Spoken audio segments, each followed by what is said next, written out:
പന്തളത്തെ നഗരസഭ തദ്ദേശ സ്വയംഭരണ സ്ഥാപനം നേരത്തെ BJPയുടെ കയ്യിലായിരുന്നു. ഇത്തവണ BJPക്ക് നഷ്ടപ്പെട്ടു.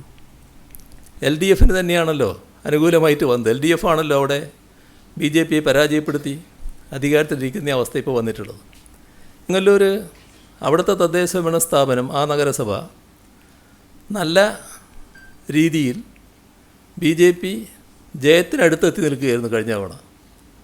ഒരു സീറ്റിൻ്റെ വ്യത്യാസമായിരുന്നു എന്നാണ് എൻ്റെ ഓർമ്മ. അപ്പോൾ അത്രയും അടുത്ത് ജയത്തിൻ്റെ അടുത്തെത്തി നിൽക്കുകയാണ്. ഇത്തവണ അവരാ തദ്ദേശ സ്വയംഭരണ സ്ഥാപനം കൈപ്പിടിയിലെടുക്കും എന്നായിരുന്നു അവർ സ്വീകരിച്ച നില. പക്ഷേ കൈപ്പിടിയിൽ കിട്ടിയില്ലല്ലോ. ഇപ്പോൾ തിരുവനന്തപുരം കോർപ്പറേഷൻ്റെ കാര്യം പറഞ്ഞാൽ അതിൽ BJP ജയിച്ച 26 വാർഡുകളിൽ UDFന് 1000-ൽ താഴെ വോട്ട് മാത്രമേ ഉണ്ടായുള്ളൂ. ഇനി UDF ജയിച്ച 11 സീറ്റുകളുണ്ട്. ആ 11 സീറ്റുകളിൽ BJPക്ക് 1000-ൽ താഴെയാണ് വോട്ട്. ഇപ്പോൾ സ്വർണ്ണക്കള്ളക്കേസിൽ അറസ്റ്റിലായ ഉണ്ണികൃഷ്ണൻ പോറ്റി, ഈ പോറ്റി സ്വർണം വിറ്റു എന്ന് ഇപ്പോൾ കണ്ടെത്തിയിട്ടുള്ള ഗോവർദ്ധൻ, രാജ്യത്തെ മുൻനിര കോൺഗ്രസ് നേതാക്കൾക്ക് പോലും അപ്പോയിൻമെൻറ്റ് ലഭിക്കൽ എളുപ്പമല്ല. സോണിയാഗാന്ധിയുമായുള്ള അപ്പോയിൻമെൻറ്റ് ലഭിക്കൽ, അങ്ങനെയുള്ള സോണിയാഗാന്ധിയുമായുള്ള അപ്പോയിൻമെൻറ്റ് എങ്ങനെ ഈ സ്വർണ്ണക്കേസിലെ പ്രതികൾക്ക് ലഭിച്ചു? തദ്ദേശ തെരഞ്ഞെടുപ്പ് ജനവിധിക്ക് ശേഷമുള്ള മുഖ്യമന്ത്രിയുടെ ആദ്യ വാർത്താ സമ്മേളനം. രാജ്യമാകെ സംഘപരിവാറിൻ്റെ ക്രൈസ്തവ വേട്ടയുടെ ക്രിസ്മസ് നാളുകൾ. വാളയാറിൽ സംഘപരിവാർ നടപ്പാക്കിയ ആൾക്കൂട്ടക്കൊല. കേരളത്തിന് മേൽ വീണ്ടും കടുത്ത സാമ്പത്തിക ഉപരോധം ചുമത്തുന്ന മോദി സർക്കാരിൻ്റെ നടപടികൾ.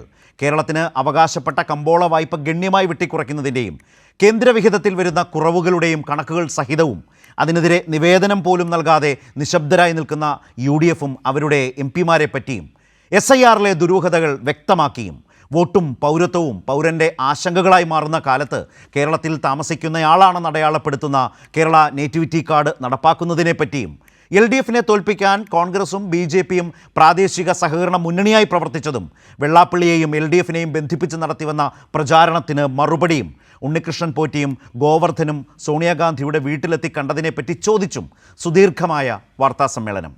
ഉത്തരം പറഞ്ഞും ചോദ്യം ചോദിച്ചും മുഖ്യമന്ത്രി. ഇന്ന് ഈ ചർച്ചയിൽ പങ്കെടുക്കുന്നത് Shri NN Krishnadas, CPIM, advocate Lalkumar, ഇടതു നിരീക്ഷകൻ, ജോർജ് പൊടിപ്പാറ, മുതിർന്ന മാധ്യമ പ്രവർത്തകൻ. ശ്രീ NN കൃഷ്ണദാസ് ഈ ചർച്ചയിലുണ്ട്. ശ്രീ പൊടിപ്പാറയും എത്തിയിട്ടുണ്ട്. ഞാൻ ഇപ്പോൾ സൂചിപ്പിച്ചതുപോലെ വളരെ സുദീർഘമായൊരു വാർത്താ സമ്മേളനത്തിൽ നിരവധി വിഷയങ്ങൾ, അതോടൊപ്പം തന്നെ മാധ്യമപ്രവർത്തകരുടെ എല്ലാ മേഖലയിൽ നിന്ന് വന്ന ചോദ്യങ്ങളുമായി ബന്ധപ്പെട്ടുള്ള അദ്ദേഹത്തിൻ്റെ വിശദീകരണങ്ങളും ചില ചോദ്യങ്ങളും ഒക്കെ ഇന്നത്തെ ഈ വാർത്താ സമ്മേളനത്തിൻ്റെ ഒരു സവിശേഷതയായിരുന്നല്ലോ ശ്രീ NN കൃഷ്ണദാസ്.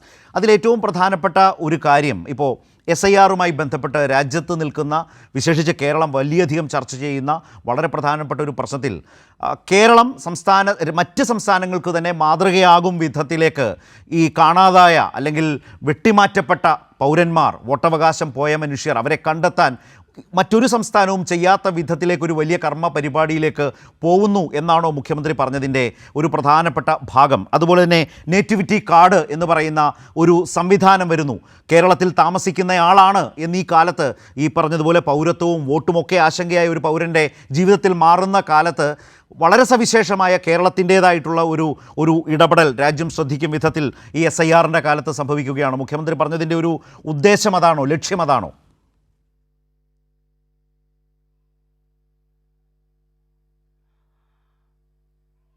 തീർച്ചയായും ഇന്ന് മുഖ്യമന്ത്രി നടത്തിയിട്ടുള്ള വളരെ വിശദമായിട്ടുള്ള പത്രസമ്മേളനം, വിശേഷിച്ചും മാധ്യമ പ്രവർത്തകരുമായി ദീർഘനേരം അവരുന്നയിച്ച ചോദ്യങ്ങളോട് വളരെ ക്രിയാത്മകമായി പ്രതികരിച്ചുകൊണ്ട് മുഖ്യമന്ത്രി സാധാരണയിൽ കവിഞ്ഞ സമയമെടുത്തുകൊണ്ട് നടത്തിയിട്ടുള്ള പത്രസമ്മേളനം വലിയ ഒരു സന്ദേശം തന്നെയായിരുന്നു. ഏറ്റവും പ്രധാനം, ഈ കഴിഞ്ഞ തദ്ദേശ സ്വയംഭരണ തെരഞ്ഞെടുപ്പിൽ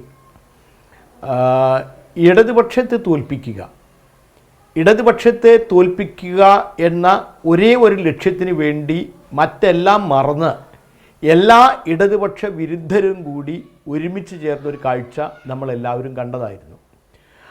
അങ്ങനെ ഇടതുപക്ഷ വിരുദ്ധരെ എല്ലാവരെയും ഏകോപിപ്പിക്കുന്നതിന് മുൻകൈയെടുത്തത് UDFും BJPയും തന്നെയാണ്. UDFും BJPയും തമ്മിൽ ആ വിധത്തിൽ ഇടതുപക്ഷത്തെ തോൽപ്പിക്കാൻ വേണ്ടി മറനീക്കിയ സൗഹൃദം തദ്ദേശ സ്വയംഭരണ സ്ഥാപനങ്ങളിൽ വ്യാപകമായിട്ടുണ്ടായി. അതിൻ്റെ തെളിവുകളാണ് മുഖ്യമന്ത്രി നിരത്തിയത്. തെളിവുകൾ മുഴുവൻ ജനങ്ങളുടെ മുമ്പിൽ അദ്ദേഹം നിരത്തി കാണിച്ചു. അതിന് പുറമെ ചെറുതും വലുതുമായിട്ടുള്ള എല്ലാ ഇടതുപക്ഷ വിരുദ്ധ ശക്തികളെയും പ്രാദേശികമായിട്ട് ഇവർ ഒരുമിപ്പിച്ചു. ഇത് ഈ തെരഞ്ഞെടുപ്പിലെ ഒരു പ്രത്യേകതയായിരുന്നു. ഇടതുപക്ഷ വിരുദ്ധ ശക്തികൾ എല്ലാവരെയും കൂടി ഒരുമിപ്പിച്ച് LDFിനെ തോൽപ്പിക്കുക എന്ന ലക്ഷ്യത്തിൽ കോൺഗ്രസും BJPയും ഒരുമിച്ചത്. ഇതാണ് അദ്ദേഹം പ്രധാനമായിട്ടും ഉയർത്തി കാണിച്ചത്. എന്നിട്ട് ഇതിനു വേണ്ടി അവർ ഉപയോഗിച്ചിട്ടുള്ള പ്രചരണ സങ്കേതങ്ങൾ, പ്രചരണ സാമഗ്രികൾ, പ്രചരണ ഉപാധികൾ ഇതൊക്കെ എത്രത്തോളം ആക്ഷേപകരമായിരുന്നു. ഒരു സാധാരണ കേരളത്തിലെ ഒരു ജനാധിപത്യ സമൂഹത്തിൽ ഇതൊക്കെ കേട്ടാൽ ആളുകൾ അന്തം വിട്ടു പോകുന്ന വിധത്തിലായിരുന്നു. വിശേഷിച്ചും SIR നടപ്പിലാക്കുന്നതിന് നരേന്ദ്രമോദി ഗവൺമെൻറ്റിനേക്കാളും കൂടുതൽ വാശിയോടുകൂടി അത് നടപ്പിലാക്കാൻ വേണ്ടി പരിശ്രമിക്കുകയാണ് പിണറായി. അതിലൂടെ പൗരത്വ ഭേദഗതി നിയമമാണ് മുഖ്യമന്ത്രി നടപ്പിലാക്കുന്നത്, ഗവൺമെൻറ് നടപ്പിലാക്കുന്നത് എന്ന് വരെ അവർ പ്രചരിപ്പിച്ചു. ഇതെങ്ങനെ പരസ്യമായിട്ടല്ല, വീടുകളിൽ പോയി ഇരുന്ന് ഇതിൽ ഉത്കണ്ഠയുണ്ടാകുന്ന വിഭാഗങ്ങളെ ഓരോരുത്തരെയും കണ്ട് ഇങ്ങനെയാണ് പറയുന്നത്, ഇവരാണിത് നടപ്പിലാക്കുന്നതിന് മുൻകൈ എടുക്കുന്നത്. SIR നടപ്പിലാക്കുന്നത് കേരള ഗവൺമെൻറ്റാണ്, മുഖ്യമന്ത്രിയുടെ പ്രത്യേക നിർദ്ദേശപ്രകാരമാണ്. വാസ്തവത്തിൽ നോക്കൂ, ഇന്ന് അദ്ദേഹം അതാണ് പറഞ്ഞത്. ഇന്ത്യ രാജ്യത്തിലെ 28 സംസ്ഥാനങ്ങളിൽ ഈ SIR നടപ്പിലാക്കുന്നതിനെ നിയമപരമായിട്ട് ചോദ്യം ചെയ്തു. നിയമസഭയിൽ ഏകകണ്ഠമായിട്ടുള്ള പ്രമേയം പാസാക്കി. സുപ്രീം കോടതിയിൽ സർക്കാർ കേസ് പോയി. മറ്റ് പ്രതിപക്ഷ പാർട്ടികളുടെ ഒപ്പം CPIM, LDF എല്ലാവരും പോയി സുപ്രീം കോടതിയിൽ കേസ് റിട്ട് ഫയൽ ചെയ്തു. ഇങ്ങനെ അതിനെതിരെ ഒരു ഭാഗത്ത് നിയമപരമായിട്ടുള്ള പോരാട്ടം നടത്തിക്കൊണ്ടിരിക്കുന്ന സമയത്ത് തന്നെ ഈ SIR നടപ്പിലാക്കുന്നതിൻ്റെ ഭാഗമായി ഏതെങ്കിലും ആളുകളെ കൂട്ടത്തോട് ഒഴിവാക്കുന്ന ബീഹാറിലും മറ്റ് സംസ്ഥാനങ്ങളിലൊക്കെ നടന്നുപോയി സംഭവിക്കാതിരിക്കാൻ വേണ്ടി ജില്ലാ കളക്ടർമാരുടെ പ്രത്യേകമായിട്ടുള്ള യോഗം വിളിച്ചു ഗവൺമെൻറ്. മുഖ്യമന്ത്രി തന്നെ പങ്കെടുത്തു. എന്നിട്ട് ജില്ലാ കളക്ടർമാരോട് പറഞ്ഞു, ഓരോ വില്ലേജ് ഓഫീസർമാർക്കും പ്രത്യേകമായിട്ടുള്ള നിർദ്ദേശം കൊടുത്തു. നിങ്ങൾ പോകണം, നിങ്ങൾ പോയി ഈ വിട്ടുപോയിട്ടുള്ള ആളുകൾ എവിടെ താമസിക്കുന്നു, എന്ത് കാരണം കൊണ്ടാണ് അവരുടെ ഈ ഫോം തിരിച്ചു കിട്ടാത്തതിൻ്റെ കാരണം ഏതുള്ള വില്ലേജ് ഓഫീസിലെ ഉദ്യോഗസ്ഥന്മാർ ആ വില്ലേജിലെ എല്ലാ വീടുകളിലും പോയി ഈ വിട്ടുപോയവരെ കണ്ടെത്താൻ പ്രത്യേകമായിട്ട് ശ്രമിക്കണം. ഇങ്ങനത്തെ ഒരു പരിശ്രമം ഇന്ത്യ രാജ്യത്തിലെ 28 സംസ്ഥാനങ്ങളിൽ കേരളം മാത്രമേ നടത്തിയിട്ടുള്ളൂ. പക്ഷേ ഈ UDFകാരും എന്തായിരുന്നു ഇവിടെ പ്രചരിപ്പിച്ചത്? മുഴുവൻ SIR നടപ്പാക്കുന്നതിന് വേണ്ടി മുന്നിൽ നിന്ന് പ്രവർത്തിക്കുന്നത് നരേന്ദ്രമോദിയെക്കാളും മുന്നിൽ നിന്ന് പ്രവർത്തിക്കുന്നത് മുഖ്യമന്ത്രിയാണ്. ഇങ്ങനത്തെ ദുഷ്പ്രചരണങ്ങളൊക്കെ എന്തെല്ലാം തരത്തിലുള്ള ദുഷ്പ്രചാര വേലകൾ ഇവർ നടത്തി. എന്നിട്ടും ഇടതുപക്ഷത്തിന്റെ അടിത്തറയിൽ ഒരു പോറലും ഏൽപ്പിക്കാൻ ഇവർക്ക് സാധിച്ചില്ല എന്നതാണ് അത്ഭുതകരമായിട്ടുള്ള കാര്യം. ഞങ്ങൾക്ക് ആത്മവിശ്വാസം നൽകുന്ന കാര്യം. ഞങ്ങൾക്ക് പ്രതീക്ഷിച്ച വിജയം ഉണ്ടായിരുന്നില്ല എന്നുള്ളത് ശരിയാണെങ്കിലും ഞങ്ങളെ അങ്ങനെ തോൽപ്പിക്കാൻ സാധിച്ചു. ശരി, ഞാൻ ശ്രീ പൊടിപ്പാറയിലേക്ക് ഒന്ന് പോയ ശേഷം ഞാൻ താങ്കളിലേക്ക് വരാം. കാരണം അദ്ദേഹം ഇന്ന് മുഖ്യമന്ത്രിയുടെ വാർത്താ സമ്മേളനത്തിൽ ഈ കാര്യങ്ങളെക്കുറിച്ചൊക്കെ എങ്ങനെ കാണുന്നു എന്ന് മനസ്സിലാക്കിക്കൊണ്ട് ഞാൻ താങ്കളിലേക്ക് വരും. ഇപ്പോൾ SIRമായി ബന്ധപ്പെട്ട് സംസാരിച്ച കാര്യത്തിൽ ഒരു പ്രധാനപ്പെട്ട കാര്യം ഇന്ന് മുഖ്യമന്ത്രി പറഞ്ഞത് ഒരൊറ്റ പ്രദേശം മുഖ്യമന്ത്രി ചൂണ്ടിക്കാട്ടി. ഇപ്പോൾ തിരുവനന്തപുരത്ത് ശ്രീവരാഹം 138 നമ്പർ ബൂത്തിനെ കുറിച്ചോ മറ്റുമാണ് അദ്ദേഹം പറഞ്ഞത്. അവിടെ ഏതാണ്ട് 1200 പരം വോട്ടാണ് ആകെയുള്ളത്. അതിൽ 704 പേരുടെ വിവരം ലഭ്യമല്ല എന്ന് എഴുതി വച്ചിരിക്കുന്നതിനെക്കുറിച്ച് പ്രത്യേകം എടുത്താണ് മുഖ്യമന്ത്രി പറഞ്ഞത്. ഞാൻ എൻ്റെ ചോദ്യമായി കണക്ട് ചെയ്തല്ല, പക്ഷേ ശ്രീ കൃഷ്ണദാസ് പറഞ്ഞതുകൊണ്ട് ഇതിൻ്റെ ഈ SIRൻ്റെ ഒരു ഗൗരവമായ പ്രശ്നം എത്ര വലുതാണ് എന്നതിന് ഈ ഒരൊറ്റ ബൂത്ത് 138 നമ്പർ ബൂത്ത് ശ്രീവരാഹം 1200 704 പേരുടെയും വിവരം ലഭ്യമല്ല എന്ന് കഴിഞ്ഞ തെരഞ്ഞെടുപ്പുകളൊക്കെ വോട്ട് ചെയ്ത മനുഷ്യർ അടങ്ങുന്ന ഒരു പട്ടികയെക്കുറിച്ചാണ് കഴിഞ്ഞ ലോക്സഭാ തെരഞ്ഞെടുപ്പിലടക്കം. അതുപോലെ തന്നെ ഒരു കാര്യം കൂടി പറഞ്ഞു. ഇപ്പോൾ ഏതോ ഒരു വീട്ടിൽ ചെന്നപ്പോൾ അവർ പോസ്റ്റ് ഓഫീസിലോ മറ്റോ ജോലി ചെയ്യുന്നു, പോയിരിക്കുകയാണ്. എഴുതി പോയത് എങ്ങനെയാണെന്ന് വെച്ചാൽ സ്ഥലത്തില്ല എന്ന് എന്ന് പറഞ്ഞാണ്. അതിൻ്റെ അർത്ഥം മാറുന്ന ഒരു പോക്ക് കണ്ടില്ലേ? വിവരം ലഭ്യമല്ല എന്ന നിലയിലേക്ക് അങ്ങനെ മാറുകയാണ്. അപ്പോൾ ഇതിനെതിരായിട്ടാണ് ജില്ലാ കളക്ടർമാർ തന്നെ ഉത്തരവാദിത്വത്തോടെ നാട്ടിലേക്ക് ഇറങ്ങണം. വില്ലേജ് ഓഫീസർമാരുമായി, ഓരോ വില്ലേജ് ഓഫീസറുമായി ബന്ധപ്പെട്ട് ഓരോരുത്തരെയും കണ്ടെത്താൻ വേണ്ടത് ചെയ്യണം. അതിന് കൂടുതൽ ആളുകളെ, ആശാ വർക്കർമാർ, അംഗനവാടി പ്രവർത്തകർ, ഇവരെല്ലാവരും, അതുപോലെ തന്നെ ചെറുപ്പക്കാർ, ഇവരെല്ലാവരും അതിലേക്ക് വരുന്നു. ചെറുപ്പക്കാരെല്ലാം ഈ വോട്ടർ പട്ടികയിലേക്ക് വരും വിധത്തിലേക്ക് അത് ഉറപ്പാക്കണം, അതിൻ്റെ പ്രചാരണം എന്നൊക്കെ പറയുന്നത് ഒരു നാടുമായി ബന്ധപ്പെട്ട് ഏറ്റവും പ്രധാനപ്പെട്ട കാര്യങ്ങളാണ്. പക്ഷേ ശ്രീ ജോർജ് പൊടിപ്പാറ, അതിലേറ്റവും എല്ലാവരും ഏറ്റവും വലിയ ലീഡായി മാറുന്നത് തെരഞ്ഞെടുപ്പിൻ്റെ ഈ LDFനുണ്ടായ തിരിച്ചടിക്ക് ശേഷം മുഖ്യമന്ത്രി വാർത്താ സമ്മേളനം നടത്തി ഇക്കാര്യങ്ങൾ പറയുന്നതുമായി ബന്ധപ്പെട്ട് അദ്ദേഹം ആദ്യം തന്നെ പറഞ്ഞു ഇതിന് വിശദമായ ചർച്ച നടന്നു വരുന്നു, LDF തലങ്ങളിൽ നടക്കുന്നു എന്ന് പറഞ്ഞ് അദ്ദേഹം ഒഴിവായി പോവുകയല്ലോ യഥാർത്ഥത്തിൽ സംഭവിച്ചത്. ഇപ്പോൾ വെള്ളാപ്പള്ളിയുമായി ബന്ധപ്പെട്ട് അദ്ദേഹം പറഞ്ഞു തെറ്റായ ചിത്രീകരണം അതിൽ നടന്നു എന്ന് തന്നെയാണ് വിലയിരുത്തി പോകുന്നത് എന്ന് പറഞ്ഞു.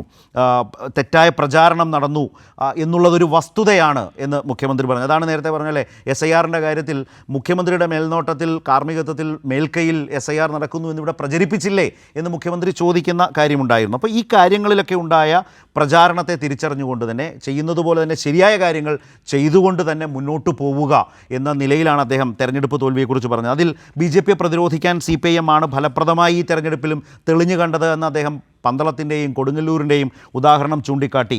തിരുവനന്തപുരം കോർപ്പറേഷനിലേക്ക് പോയാൽ BJP ജയിച്ച 26 വാർഡിൽ UDFന് 1000-ൽ താഴെ വോട്ട് മാത്രം, UDF ജയിച്ച 11 സീറ്റിൽ BJPക്ക് 1000-ൽ താഴെ വോട്ട് മാത്രം. അത്തരം പ്രാദേശിക തലത്തിൽ ഉണ്ടായിട്ടുള്ള ചില നീക്കുപോക്കുകളെക്കുറിച്ചും മുഖ്യമന്ത്രി ഇതിനിടയിലും സംസാരിക്കുകയുണ്ടായല്ലോ. ശ്രീ ജോർജ് പൊടിപ്പാറ. തീർച്ചയായിട്ടും മുഖ്യമന്ത്രി ഇന്ന് നടത്തിയ പത്രസമ്മേളനം വളരെ നീണ്ടൊരു പത്രസമ്മേളനം, സാധാരണ പതിവിൽ കഴിഞ്ഞ ദൈർഘ്യമുള്ളൊരു പത്രസമ്മേളനം. അതിലേറ്റവും എനിക്ക് ശ്രദ്ധേയമായി തോന്നിയത് അദ്ദേഹം സാധാരണഗതിയിൽ വളരെ കൂടുതൽ നേരം സംസാരിച്ച് അവസാനം 5-6 മിനിറ്റ് അല്ലെങ്കിൽ മാധ്യമപ്രവർത്തകർക്ക് കാര്യമായ ചോദ്യങ്ങൾ ചോദിക്കാൻ അവസരം കൊടുക്കാതെ പത്രസമ്മേളനം അവസാനിപ്പിക്കുന്നതാണ് പതിവ് പലപ്പോഴും ഉള്ള കാഴ്ച. പക്ഷേ ഇന്ന് വ്യത്യസ്തമായിട്ട് അദ്ദേഹം ചോദ്യങ്ങൾക്കെല്ലാം മറുപടി പറഞ്ഞു. ആ മറുപടികൾ എത്രത്തോളം തൃപ്തികരമായിരുന്നു, എത്രത്തോളം ഉൾക്കൊള്ളാനാവുന്നതാണ് എന്നുള്ളത് വേറൊരു ചോദ്യം. അത് രാഷ്ട്രീയമായിട്ട് അദ്ദേഹത്തിന്റെ കാഴ്ചപ്പാടുകൾ അദ്ദേഹത്തിന്റെ മാത്രം ശരികളാണ്, പൊതുവായി സ്വീകരിക്കാൻ കഴിയുന്ന ശരികളാണോ എന്നുള്ള കാര്യത്തിലൊക്കെ നമുക്ക് സംശയിക്കാം. പക്ഷെ അദ്ദേഹം നടത്തിയ പത്രസമ്മേളനം വളരെ സാധാരണയിൽ നിന്ന് വ്യത്യസ്തമായി ചോദ്യങ്ങൾ ചോദിക്കാൻ ധാരാളം അവസരവും അതുപോലെ തന്നെ പല ചോദ്യങ്ങൾക്കും അദ്ദേഹം ഉത്തരം പറയാൻ തയ്യാറായി, ഒന്നും സ്കിപ്പ് ചെയ്തു പോകാനല്ല ശ്രമിച്ചത്. അദ്ദേഹത്തിൻ്റെതായ ഉത്തരങ്ങൾ നൽകിക്കൊണ്ട് പത്രസമ്മേളനം ലൈവ് ആക്കാൻ അദ്ദേഹത്തിന് കഴിഞ്ഞു. പതിവ് ശൈലിയിൽ നിന്ന് വ്യത്യസ്തമായിരുന്നു എന്നുള്ളത് ഞാൻ ആദ്യമായി തന്നെ അംഗീകരിക്കുകയാണ്. പിന്നെ ഇവിടെ പറഞ്ഞ പല കാര്യങ്ങളെക്കുറിച്ചും ഇതിൽ ഏറ്റവും പ്രധാനപ്പെട്ട അദ്ദേഹം പറഞ്ഞു ഈ SIRന്റെ കാര്യത്തിലൊക്കെ സത്യം പറഞ്ഞാൽ അതൊരു തെരഞ്ഞെടുപ്പ് വിഷയമായിരുന്നു എന്നുള്ള കാര്യത്തിൽ എനിക്ക് സംശയമുണ്ട്. അത് അത്രമേൽ സംസ്ഥാന സർക്കാരിനെ കുറ്റം പറയാനായിട്ട് SIRന്റെ കാര്യത്തിൽ സംസ്ഥാന സർക്കാരിനെ കുറ്റം പറയുന്നതിന് പകരം കേന്ദ്ര സർക്കാരാണ് SIRന്റെ കാര്യത്തിൽ പിടിവാശി പിടിച്ചത്. തെരഞ്ഞെടുപ്പ് കമ്മീഷന് ഈ തദ്ദേശ ഭരണ തെരഞ്ഞെടുപ്പിന്റെ മൂർധന്യത്തിൽ തന്നെ ഈ SIRന്റെ നടപടികൾ നടപ്പാക്കണമെന്നും പൂർത്തീകരിക്കണമെന്നും ഇവിടുത്തെ രാഷ്ട്രീയ കക്ഷികളെല്ലാം UDF അടക്കം എല്ലാവരും ഏകകണ്ഠമായിട്ട് പറഞ്ഞ കാര്യമാണ്. തൽക്കാലത്തേക്ക് ഇത് മാറ്റി അല്ല ശ്രീ പൊടിപ്പാറ, അതെന്താണെന്ന് വെച്ചാൽ ശരിയാണ്, അതാണ് അതിൻ്റെ വസ്തുത. പക്ഷേ നമ്മൾക്കറിയാം സമൂഹ മാധ്യമങ്ങളിലൂടെ പലതും പുറത്തു വന്നാണ്. വീടാന്തരം കയറി ഇങ്ങനെ പറയുകയാണ് പിണറായി വിജയനാണ് ഇവിടെ ഇതിന് വലിയ തരത്തിൽ മുൻകൈ എടുക്കുന്നത് എന്ന് പറയുന്ന തരത്തിൽ ആളുകളുടെ അടുത്തേക്ക് നടത്തുന്നൊരു പ്രചാരണം കേരളത്തിലുണ്ടായിരുന്നു എന്നുള്ളത് വെളിപ്പെട്ടതാണ്. വസ്തുത മറ്റൊന്നാണ്, താങ്കൾ പറഞ്ഞാണ് വസ്തുത. പക്ഷേ ഈ പ്രചാരണം ഈ നാട്ടിൽ തെരഞ്ഞെടുപ്പ് കാലത്ത് നടന്നിരുന്നു എന്നൊരു പ്രശ്നമാണ് അവിടെ ചൂണ്ടിക്കാട്ടപ്പെട്ടത്. സമൂഹ മാധ്യമങ്ങളിലൂടെ അത് വന്നതാണ്. ഞാൻ അതേക്കുറിച്ച് കൂടുതൽ, അതായത് ഇതിനകത്ത് എന്തെങ്കിലും ഈ പറഞ്ഞ തെരഞ്ഞെടുപ്പ് കമ്മീഷന്റെ വാശിയെ മറികടക്കാൻ ഇവിടുത്തെ പ്രതിപക്ഷത്തിന് എന്തായാലും കഴിയില്ല. കാരണം ഈ BLOമാരൊക്കെ സർക്കാർ ഉദ്യോഗസ്ഥരാണ്. സർക്കാർ ഉദ്യോഗസ്ഥരിൽ കൂടുതൽ പേരും നമുക്കറിയാം. സാർ ഒരു നിമിഷം താങ്കൾ പറഞ്ഞതിനോട് എന്തോ ഒന്ന് കൂട്ടിച്ചേർക്കാനോ അല്ലെങ്കിൽ വിയോജിക്കാനോ ആണോ എന്നറിയില്ല. ശ്രീ കൃഷ്ണദാസ്, അത് മാത്രം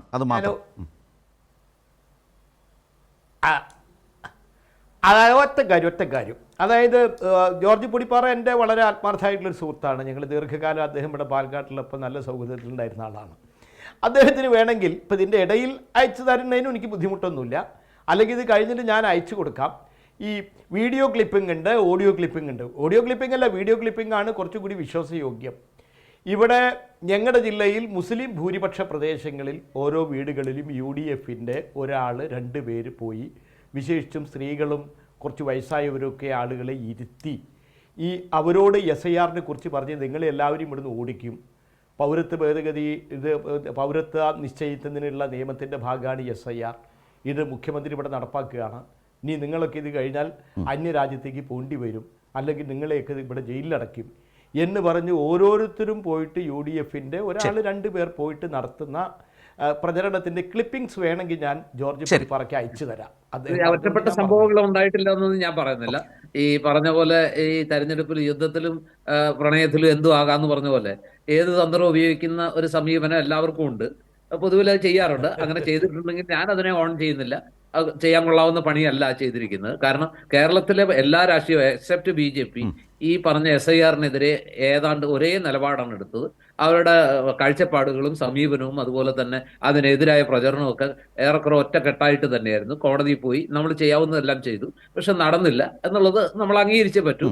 പക്ഷെ SIR ആയിരുന്നില്ല ഈ തെരഞ്ഞെടുപ്പിലെ മുഖ്യ പ്രചരണായുധം എന്നുള്ള കാര്യത്തിൽ എനിക്ക് യാതൊരു സംശയമില്ല. ഇല്ല സർ, അത് കൂട്ടിക്കൊഴക്കേണ്ട. എന്താണെന്ന് വെച്ചാൽ മുഖ്യമന്ത്രി ഒരു സ്റ്റേറ്റിന്റെ കൺസേൺ എന്ന നിലയിൽ വാർത്താ സമ്മേളനത്തിൽ അദ്ദേഹത്തിന്റെ ഊന്നൽ അതൊക്കെയായിരുന്നു.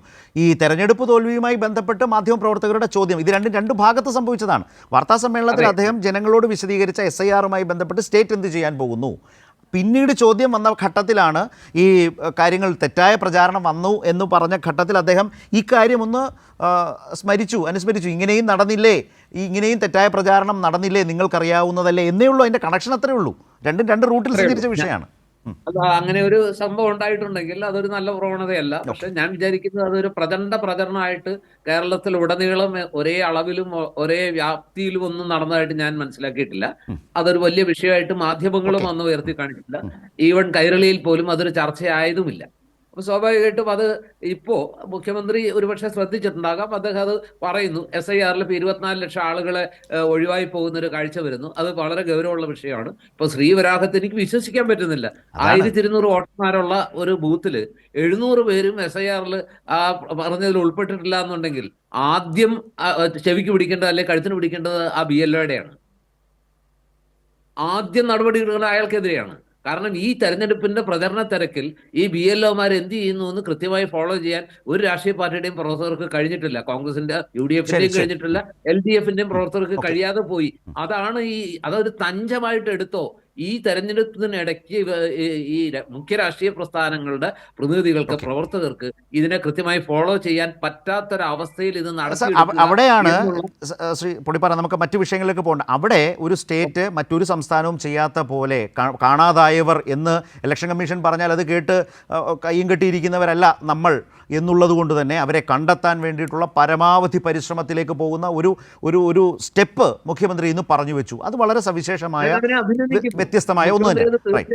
തീർച്ചയായിട്ടും പറയേണ്ടതാണ്. അദ്ദേഹം അത് പറഞ്ഞു എന്നുള്ളതിൽ ഞാൻ വളരെ സന്തുഷ്ടനാണ്. കാരണം ഈ പറഞ്ഞ പോലെ വോട്ടർമാരെ വെട്ടിമാറ്റലല്ല, യഥാർത്ഥ വോട്ടർമാരെ പട്ടികയിൽ ഉൾപ്പെടുത്തി അവര് ആർക്ക് വോട്ട് ചെയ്യുന്നു അവരുടെ വിധിയാണ് യഥാർത്ഥ ജനാധിപത്യം. അല്ലാതെ കുറെ ആളുകളെ ഒഴിവാക്കിയിട്ട് ഈ പറഞ്ഞ തട്ടിപ്പിലൂടെ നമ്മൾ കാണുന്ന കാഴ്ചയുണ്ടല്ലോ പലയിടത്തും. ബീഹാറിൽ നമുക്ക് അടുത്ത ഒരു വിഷയത്തിലേക്ക് പോകാം. ഞാൻ ക്ലബ് ഇതാണ് ചോദിച്ചത്. ഈ തെരഞ്ഞെടുപ്പ് തോൽവിയുമായി ബന്ധപ്പെട്ട് മാധ്യമപ്രവർത്തകരുടെ ചോദ്യം വന്നപ്പോൾ മുഖ്യമന്ത്രി നൽകിയ മറുപടികൾ, ആ മറുപടിയിൽ അദ്ദേഹം പറഞ്ഞപ്പോൾ ശബരിമല ഈ ഒരു പ്രത്യേക പ്രശ്നം LDF-നെ ബാധിച്ചു എന്ന് കാണാനാവില്ല. ഉദാഹരണ സഹിതം അദ്ദേഹം പറഞ്ഞ ചില കാര്യങ്ങളുണ്ട്. BJP-യെ പ്രതിരോധിക്കാൻ ഫലപ്രദം LDF. താങ്കളെ സംബന്ധിച്ച് അദ്ദേഹത്തിൻ്റെ ആ ഒരു ലിമിറ്റഡ് എക്സ്പ്ലനേഷനാണ്. കാരണം വിശദമായ ചർച്ച LDF തലത്തിൽ നടക്കുന്നു എന്ന് പറഞ്ഞുകൊണ്ടാണ് ഇത്രയും പറഞ്ഞത്. താങ്കളെ സംബന്ധിച്ച് തൃപ്തികരമാണോ? വിമർശനം ഉണ്ടെങ്കിലാവാം. തീർച്ചയായിട്ടും എനിക്ക് തൃപ്തികരമല്ല. കാരണം എന്താണെന്ന് വെച്ചാൽ കാസർഗോഡ് മുതൽ തിരുവനന്തപുരം വരെ ഏകദേശം ഒരേ അളവിൽ പ്രതിഫലിച്ച ഒരു തെരഞ്ഞെടുപ്പ് ഫലമാണ്. കാരണം ഏറ്റവും സിമ്പിളായിട്ട് പറയുകയാണെങ്കിൽ വെറും 3 ജില്ലാ പഞ്ചായത്തല്ല, അതിലൊരെണ്ണം തുല്യമായിരുന്നു, അത് 7 മാറി. അതിലാണല്ലോ ഏറ്റവും പ്രകടമായ രാഷ്ട്രീയ വോട്ടിംഗ് നടക്കുന്നത്. 6 കോർപ്പറേഷനുകളിൽ 5 ഭരിച്ചിരുന്ന LDF-ന് ഒരിടത്തേക്ക് മാത്രം ഒതുങ്ങേണ്ടി വരുന്നു. 325 ഈ പറഞ്ഞ ഗ്രാമപഞ്ചായത്തുകൾ ഉണ്ടായിരുന്ന UDF അത് 504-ലേക്കോ 510-ലേക്കോ മറ്റോ വളർത്തുന്നു. ഇത് കൃത്യമായ ഒരു ചിത്രം തന്നെയല്ലേ? അതല്ല സർ, അങ്ങനെയല്ല അദ്ദേഹം പറഞ്ഞത്. അതിന് വ്യത്യസ്ത കാരണങ്ങളുണ്ട്, പല കാരണങ്ങളുണ്ടാകാം. അത് വളരെ വിശദമായി പരിശോധിച്ചു വരുന്നു. ഈ ശബരിമലയുമായി ബന്ധപ്പെട്ട് ഞാൻ അതേക്കുറിച്ച് ചോദിച്ചാൽ ഈ പ്രത്യേക പ്രശ്നം അങ്ങനെ തന്നെ അദ്ദേഹം പറഞ്ഞതിൽ നിന്ന് തന്നെയാണ് കേട്ടോ. ഈ പ്രത്യേക പ്രശ്നം LDF-നെ ബാധിച്ചു എന്ന് കാണാനാവില്ല എന്ന് പറഞ്ഞുകൊണ്ട് അദ്ദേഹം ഇപ്പോൾ ശബരിമല നിൽക്കുന്ന സ്ഥലം, അതുപോലെ തന്നെ പന്തളം, അതുപോലെ സംഘ് പരിവാർ ഇത്തവണ കൊടുങ്ങല്ലൂർ പിടിക്കും എന്ന നിലയിൽ അവരുണ്ടായിരുന്ന ആത്മവിശ്വാസം, അങ്ങനെ പറഞ്ഞത് ചൂണ്ടിക്കാട്ടിക്കൊണ്ടാണ് പറഞ്ഞത്. അതാണ് ഞാൻ ചോദിച്ചത്. രണ്ട് പന്തളം ഒരു BJP-ക്ക് ഈ പറയുന്ന രീതിയിൽ തിരുവനന്തപുരത്ത് ഉണ്ടാക്കിയ ഒരു സ്വാധീനം അത് ബി ജെ പിക്ക് അനുകൂലമായിട്ടുള്ള ഒരു തരംഗം ഉണ്ടായിരുന്നെങ്കിൽ, അല്ലെങ്കിൽ ബി ജെ പിക്ക് അനുകൂലമായ ഒരു മനോഭാവം വോട്ടർമാരിൽ ഉണ്ടായിരുന്നെങ്കിൽ, കഴിഞ്ഞ തവണ അവരുടെ കൈവശം ഉണ്ടായിരുന്ന പന്തളം നഗരസഭ ഇത്തവണ അതിനേക്കാൾ കൂടിയ ഭൂരിപക്ഷത്തിൽ അവർക്ക് നിലനിർത്താൻ കഴിയേണ്ടതായിരുന്നു. പന്തളത്ത് അത് സംഭവിച്ചില്ല എന്നത് ശബരിമല വിഷയത്തിന്റെ കാര്യത്തിൽ ബി ജെ പി ആഗ്രഹിച്ചതുപോലെയോ ബി ജെ പി പ്രതീക്ഷിച്ച പോലെയോ ഒരു അനുകൂല മനോഭാവം ഉണ്ടായില്ല. പക്ഷെ കൊടുങ്ങല്ലൂരിന്റെ കാര്യത്തിൽ ഞാൻ വിചാരിക്കുന്നു, കൊടുങ്ങല്ലൂര് കഴിഞ്ഞ തവണ ബി ജെ പിക്ക് കിട്ടിയത് അത് സ്ഥിരമായിട്ട് സംഭവിക്കുന്ന ഒരു കാര്യമല്ല. അവിടെ എല്ലാ കാലത്തും CPM, ഞാനൊരു തൃശ്ശൂർക്കാരനാണല്ലോ, CPM തന്നെയാണ് അവിടെ എപ്പോഴും. കൊടുങ്ങല്ലൂർ CPM-ന്റെ ശക്തമായൊരു തട്ടകമായിരുന്നു. പക്ഷെ അവിടെ കുറച്ചു കാലമായിട്ട് ബി ജെ പി കയറി പിടിക്കാൻ ശ്രമിക്കുന്നുണ്ട്. ബി ജെ പി കൂടുതൽ കയറി പിടിക്കും തോറും UDF അവിടെ കൂടുതൽ ദുർബലമായി പോകുന്നു എന്നതും ഒരു വസ്തുതയാണ്. ഇപ്പൊ യഥാർത്ഥത്തിൽ അവിടെ മത്സരം നടക്കുന്നത് LDF-ഉം BJP-യും തമ്മിലാണ്. മുമ്പ് LDF-ഉം UDF-ഉം തമ്മിലുണ്ടായിരുന്ന മത്സരം ഇപ്പൊ LDF-ഉം മാത്രമല്ല, അതൊരു ക്ഷേത്ര നഗരമാണ്. അവിടെ അതിൻ്റെതായ ചില പ്രത്യേകതകളുണ്ട്. ഇപ്പൊ പാലക്കാട് പോലും ദാസേട്ടനും അറിയാം, പാലക്കാടിന്റെ സ്ഥിതിയിൽ പോലും ബി ജെ പിക്ക് അവർ പ്രതീക്ഷിച്ച അത്ര ഒരു വിജയം ഉണ്ടായില്ല എന്നുള്ളത്. പാലക്കാട് അവർ ഭരിക്കുന്ന നഗരസഭയാണ്, പക്ഷെ കേവല ഭൂരിപക്ഷം അവർക്കില്ല, ഏറ്റവും വലിയ ഒറ്റകക്ഷി ആവാനേ കഴിഞ്ഞിട്ടുള്ളൂ. അപ്പൊ അതും അവരുദ്ദേശിച്ച പോലെ ഒരു ഇഫക്റ്റ് തിരുവനന്തപുരം ഒഴിച്ചു നിർത്തിയാൽ ബി ജെ പിക്ക് കേരളത്തിൽ അങ്ങനെ അങ്ങ് ഊറ്റം കൊള്ളാവുന്ന വലിയ നേട്ടങ്ങൾ ഉണ്ടായി എന്നുള്ള വാദത്തോട് ഞാൻ യോജിക്കുന്നില്ല. ശരി, റൈറ്റ്. ഇവിടെ ഞാൻ ശ്രീ ലാൽകുമാറിലേക്കാണ് വരുന്നത്. ഇതിലൊരു പ്രശ്നം, ബി ജെ പി അങ്ങനെ എത്തിയിട്ടേ ഇല്ല. ബി ജെ പി 2024 നിന്ന് പിന്നോട്ടാണ് പോയിട്ടുള്ളത്. അങ്ങനെ പിന്നോട്ട് പോകുന്ന ഇടത്ത് അവരെ ആ നിലയിൽ എത്തിക്കുന്നതിൽ കോൺഗ്രസിനേക്കാൾ ഫലപ്രദമായി അവരെ ചെറുത്തു നിന്നത് CPIM ആണ്, അല്ലെങ്കിൽ LDF ആണ് എന്നാണ് മുഖ്യമന്ത്രി മുന്നോട്ട് വെച്ച നിരീക്ഷണം. അതുമായി ബന്ധപ്പെട്ട് അതിന് ചില ഉദാഹരണങ്ങൾ സൂചിപ്പിച്ചു. ഇപ്പോൾ കൊടുങ്ങല്ലൂരിൻ്റെ കാര്യത്തിൽ പറഞ്ഞാൽ അവർ കഴിഞ്ഞ തവണ ഒരു സീറ്റിനോ മറ്റോ ആണ് അത്ര മികവോടെ വന്നു, അതുകൊണ്ട് ഇത് അടുത്ത തവണ ഞങ്ങൾ പിടിച്ചു എന്ന് പറഞ്ഞ ഇടത്ത് നിന്ന് LDF മികവോടെ ഇത്തവണ മുന്നേറി എന്നുള്ളതാണ് പറഞ്ഞു വെച്ച ഒരു പ്രധാന കാര്യം. പക്ഷേ ശ്രീ പൊടിപ്പാറ പറഞ്ഞതിൽ മറ്റൊന്നുകൂടി ഉണ്ട് കേട്ടോ. അദ്ദേഹം പറഞ്ഞു, നോക്കൂ, ഈ താരതമ്യത്തിന് അദ്ദേഹം പാലക്കാടിനെ ഉപയോഗിച്ചു. ഇപ്പോൾ ശ്രീ NN കൃഷ്ണദാസിൻ്റെ പാലക്കാട് നഗരസഭ പറഞ്ഞത് എന്താണ്? അവിടെ ഇപ്പോഴും BJP ഒന്നാം കക്ഷിയാണ്. അവിടെ മുഖ്യ പ്രതിപക്ഷ പാർട്ടിയായിട്ടുള്ള കോൺഗ്രസിന് ഇപ്പോൾ പന്തളത്തും കൊടുങ്ങല്ലൂരും ഒക്കെ BJPയെ എങ്ങനെ LDF പ്രതിരോധിച്ചോ ആ മട്ടിൽ പ്രതിരോധിച്ച് മുന്നിൽ വരാൻ കഴിഞ്ഞിട്ടില്ല. പക്ഷേ ഈ പ്രദേശങ്ങളിലൊക്കെ ഇടതുപക്ഷത്തിന് അത് കഴിഞ്ഞു എന്ന് വെച്ചാണ് അദ്ദേഹം പറഞ്ഞത്. ഫലപ്രദമാണ് കോൺഗ്രസിനേക്കാൾ BJP. ഞാൻ ഇങ്ങനെയാണ് അദ്ദേഹത്തിൻ്റെ ഒരു നറേഷൻ പോയത്, അങ്ങനെയാണ് ഞാനത് സൂചിപ്പിച്ചു എന്ന് മാത്രം. ഇവിടെ ശ്രീ ലാൽകുമാറിലേക്ക്. ലാൽ, സാധാരണ ഇപ്പോൾ ശ്രീ പൊടിപ്പാറ ആദ്യം പറഞ്ഞു കഴിഞ്ഞ കുറച്ചുകൂടി ദീർഘമായ വാർത്താ സമ്മേളനമായിരുന്നു, 5-6 മിനിറ്റ് എന്നാണ് അദ്ദേഹം പറഞ്ഞത് മാധ്യമപ്രവർത്തകരുടെ ചോദ്യത്തിന്. അത് അത്രമാത്രം ശരിയാണെന്ന് എനിക്ക് തോന്നുന്നില്ല. കാരണം നമ്മളെപ്പോഴും കാണുന്നതാണ് പരമാവധി അരമണിക്കൂർ അല്ലെങ്കിൽ ഒരു 35 മിനിറ്റ് പോട്ടെ, ഒരു 40 മിനിറ്റ് വരെയൊക്കെ അദ്ദേഹത്തിൻ്റെ ഇതുമായി ബന്ധപ്പെട്ട നടപടികളുമായി ബന്ധപ്പെട്ട വിശദീകരണം ഉണ്ടാവും. പിന്നീട് ഒരു 20 മിനിറ്റാണ് ഏറ്റവും കുറഞ്ഞത് പോവുക. വളരെ അപൂർവമായി മാത്രമേ കുറച്ചുകൂടി നീണ്ടിട്ടുണ്ടാവുള്ളൂ. ഇന്ന് അതിലും അപ്പുറത്തേക്ക് ആ വാർത്താ സമ്മേളനം പോയി. ചോദ്യങ്ങൾ, ഈ സമീപകാലത്തെ എല്ലാ വിഷയങ്ങളിലേക്കും മാധ്യമപ്രവർത്തകർ പോയി, അതിലെല്ലാം ഉത്തരം പറഞ്ഞു. ഞാനിത് പറയാൻ കാരണം ഒരു ഭാഗത്ത് പ്രധാനമന്ത്രി മാധ്യമങ്ങളെ കാണുന്നില്ല, എത്രയോ വർഷങ്ങളായി. മറുഭാഗത്ത് പ്രതിപക്ഷ നേതാവ് മുഖ്യമന്ത്രിയുടെ വാർത്താ സമ്മേളനങ്ങളെ വിമർശിക്കുന്ന പ്രതിപക്ഷ നേതാവ് പോലും ഇപ്പോൾ ഇവരെല്ലാം ചോദ്യം ചോദിക്കുമ്പോൾ ചിലപ്പോൾ ഏത് പത്രമാണ്, ഏത് മാധ്യമമാണെന്ന് ചോദിക്കും, ചിരിക്കും, ചിലപ്പോൾ വിമർശിക്കും. പക്ഷേ പ്രതിപക്ഷ നേതാവ് ഉണ്ടാക്കി വെച്ചൊരു തെറ്റായ കീഴ്വഴക്ക രീതിയുണ്ട്. അതായത് ഏത് മാധ്യമമാണെന്ന് ചോദിക്കില്ലാൽ ചോദിച്ചിട്ട് ഇപ്പോൾ കൈരളിയാണ് എന്ന് പറഞ്ഞാൽ അദ്ദേഹം ഉത്തരം പറയാൻ ബാധ്യസ്ഥമായ ഒരു ചോദ്യം ചോദിച്ചാൽ കൈരളിയാണെങ്കിൽ പറയില്ല എന്ന് പറയും. പക്ഷേ അത് കേരള രാഷ്ട്രീയത്തിൽ ഒരു തെറ്റായ പ്രവണതയുടെ തുടക്കം കുറിക്കലാണ്. ഇവരൊക്കെ ആ മാധ്യമത്തെ വിമർശിക്കുമായിരിക്കും, മാധ്യമ ശൈലിയെ വിമർശിക്കുമായിരിക്കും, പക്ഷേ ഉത്തരം പറയും. മുഖ്യമന്ത്രിയിൽ നിന്നടക്കം നമ്മൾ നിരന്തരം കാണുന്ന വിമർശനം ഉണ്ടെങ്കിൽ ഉത്തരം കിട്ടും. പ്രതിപക്ഷ നേതാവിൽ നിന്ന് ഉത്തരം കിട്ടുകയില്ല. അദ്ദേഹം അത് നേരെ കൈരളി എന്ന ബ്രാൻഡ് ചെയ്തുകൊണ്ട് തനിക്ക് അനിഷ്ടകരമായ പറയാൻ ബുദ്ധിമുട്ടുള്ള ചോദ്യങ്ങളെ അൺഅറ്റൻഡഡ് ആക്കും. നോക്കൂ, ഈ വാർത്താ സമ്മേളനം പല നിലയ്ക്കും വിലയിരുത്തേണ്ടതാണോ ലാലിൻ്റെ കണ്ണിൽ, കാഴ്ചപ്പാടിൽ?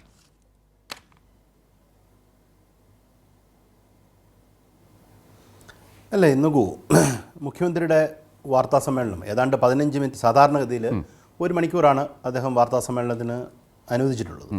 ആ അനുവദിച്ച സമയത്തിൽ നിന്ന് ഏതാണ്ട് 15 മിനിറ്റോളം അദ്ദേഹം കൂടുതൽ ഇന്ന് സംസാരിക്കുകയുണ്ടായി. ഒരുമാതിരിപ്പെട്ട ചോദ്യങ്ങളെല്ലാം കേരളത്തിൽ ഇപ്പോൾ മാധ്യമപ്രവർത്തകർക്ക് 1000 ചോദ്യങ്ങൾ കാണും. ആ ചോദ്യങ്ങൾക്കെല്ലാം മറുപടി പറയാനൊന്നും പറ്റില്ല.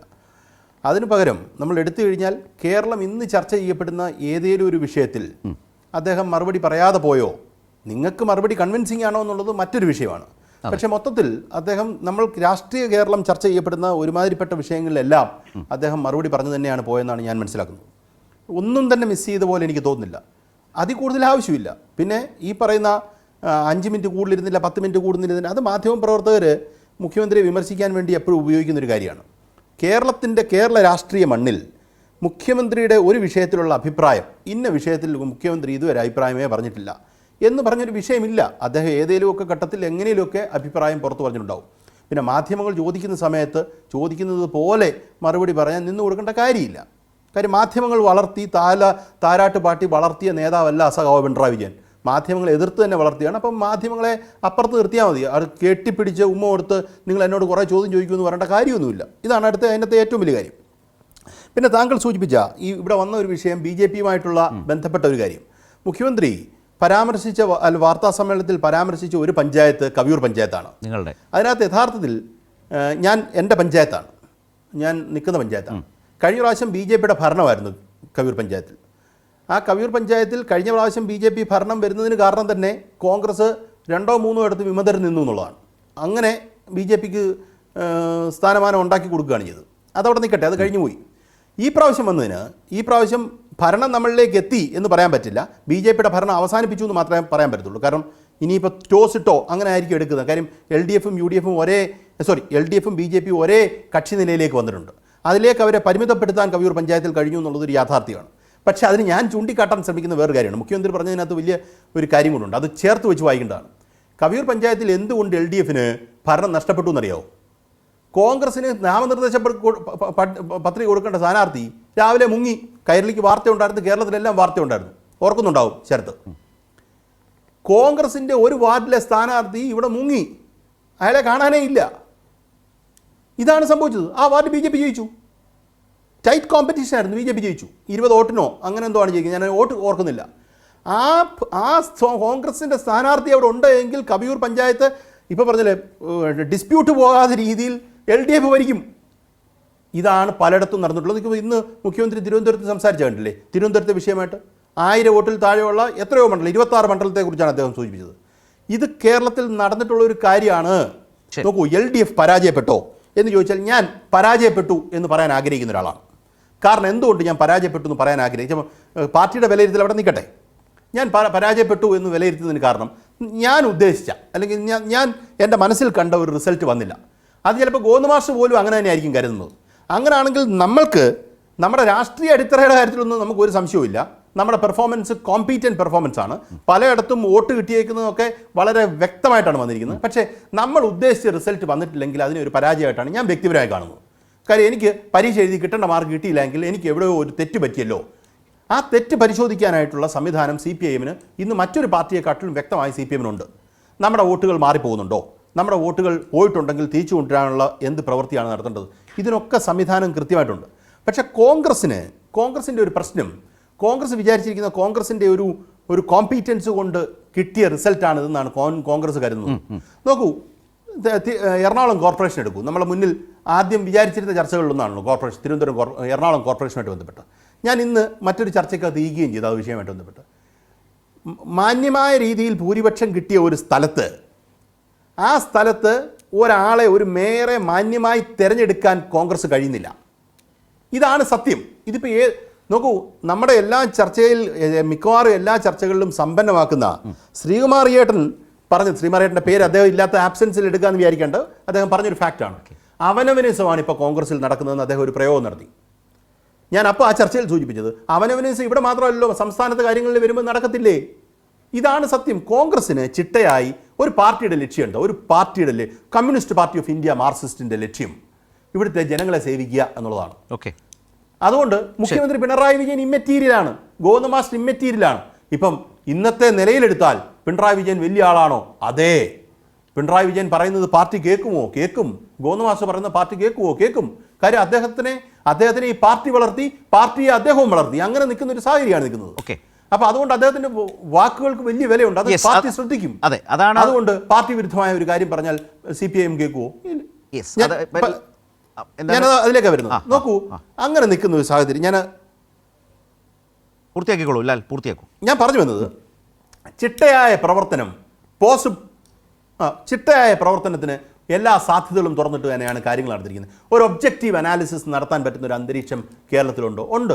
പാർട്ടിക്ക് എന്തെങ്കിലും സംഭവിച്ചിട്ടുണ്ടോ? ഇവർ പറയുന്നത് കേട്ട് കഴിഞ്ഞാൽ, ഇവർ പല ആൾക്കാരുടെ അനാലിസിസ് കേട്ട് കഴിഞ്ഞാൽ ഇത് CPIM ഇല്ലാതായി എന്ന് പറയുന്ന ഒരു സാഹചര്യം വന്നത്. ഇന്ന് ഞാൻ പറയുന്നത് കോർപ്പറേഷനിൽ മാന്യമായി ഒരു അവനവനിസമാണ് അവിടെ നടക്കുന്നതെങ്കിൽ സംസ്ഥാന രാഷ്ട്രീയത്തിലേക്ക് വരികയാണെങ്കിൽ എന്തായിരിക്കും നടക്കുക? ഈ അവനവനിസമാണ് നടക്കുന്നത്. പാർട്ടിയുടെ ലക്ഷ്യം എന്താണ്? കോൺഗ്രസിന്റെ ലക്ഷ്യം കുറേ ഗ്രൂപ്പുണ്ട്, ഗ്രൂപ്പിന്റെ നേതാക്കന്മാർക്ക് ആളാണ്. അതല്ല മറ്റുള്ള പാർട്ടിയുടെ ലക്ഷ്യം.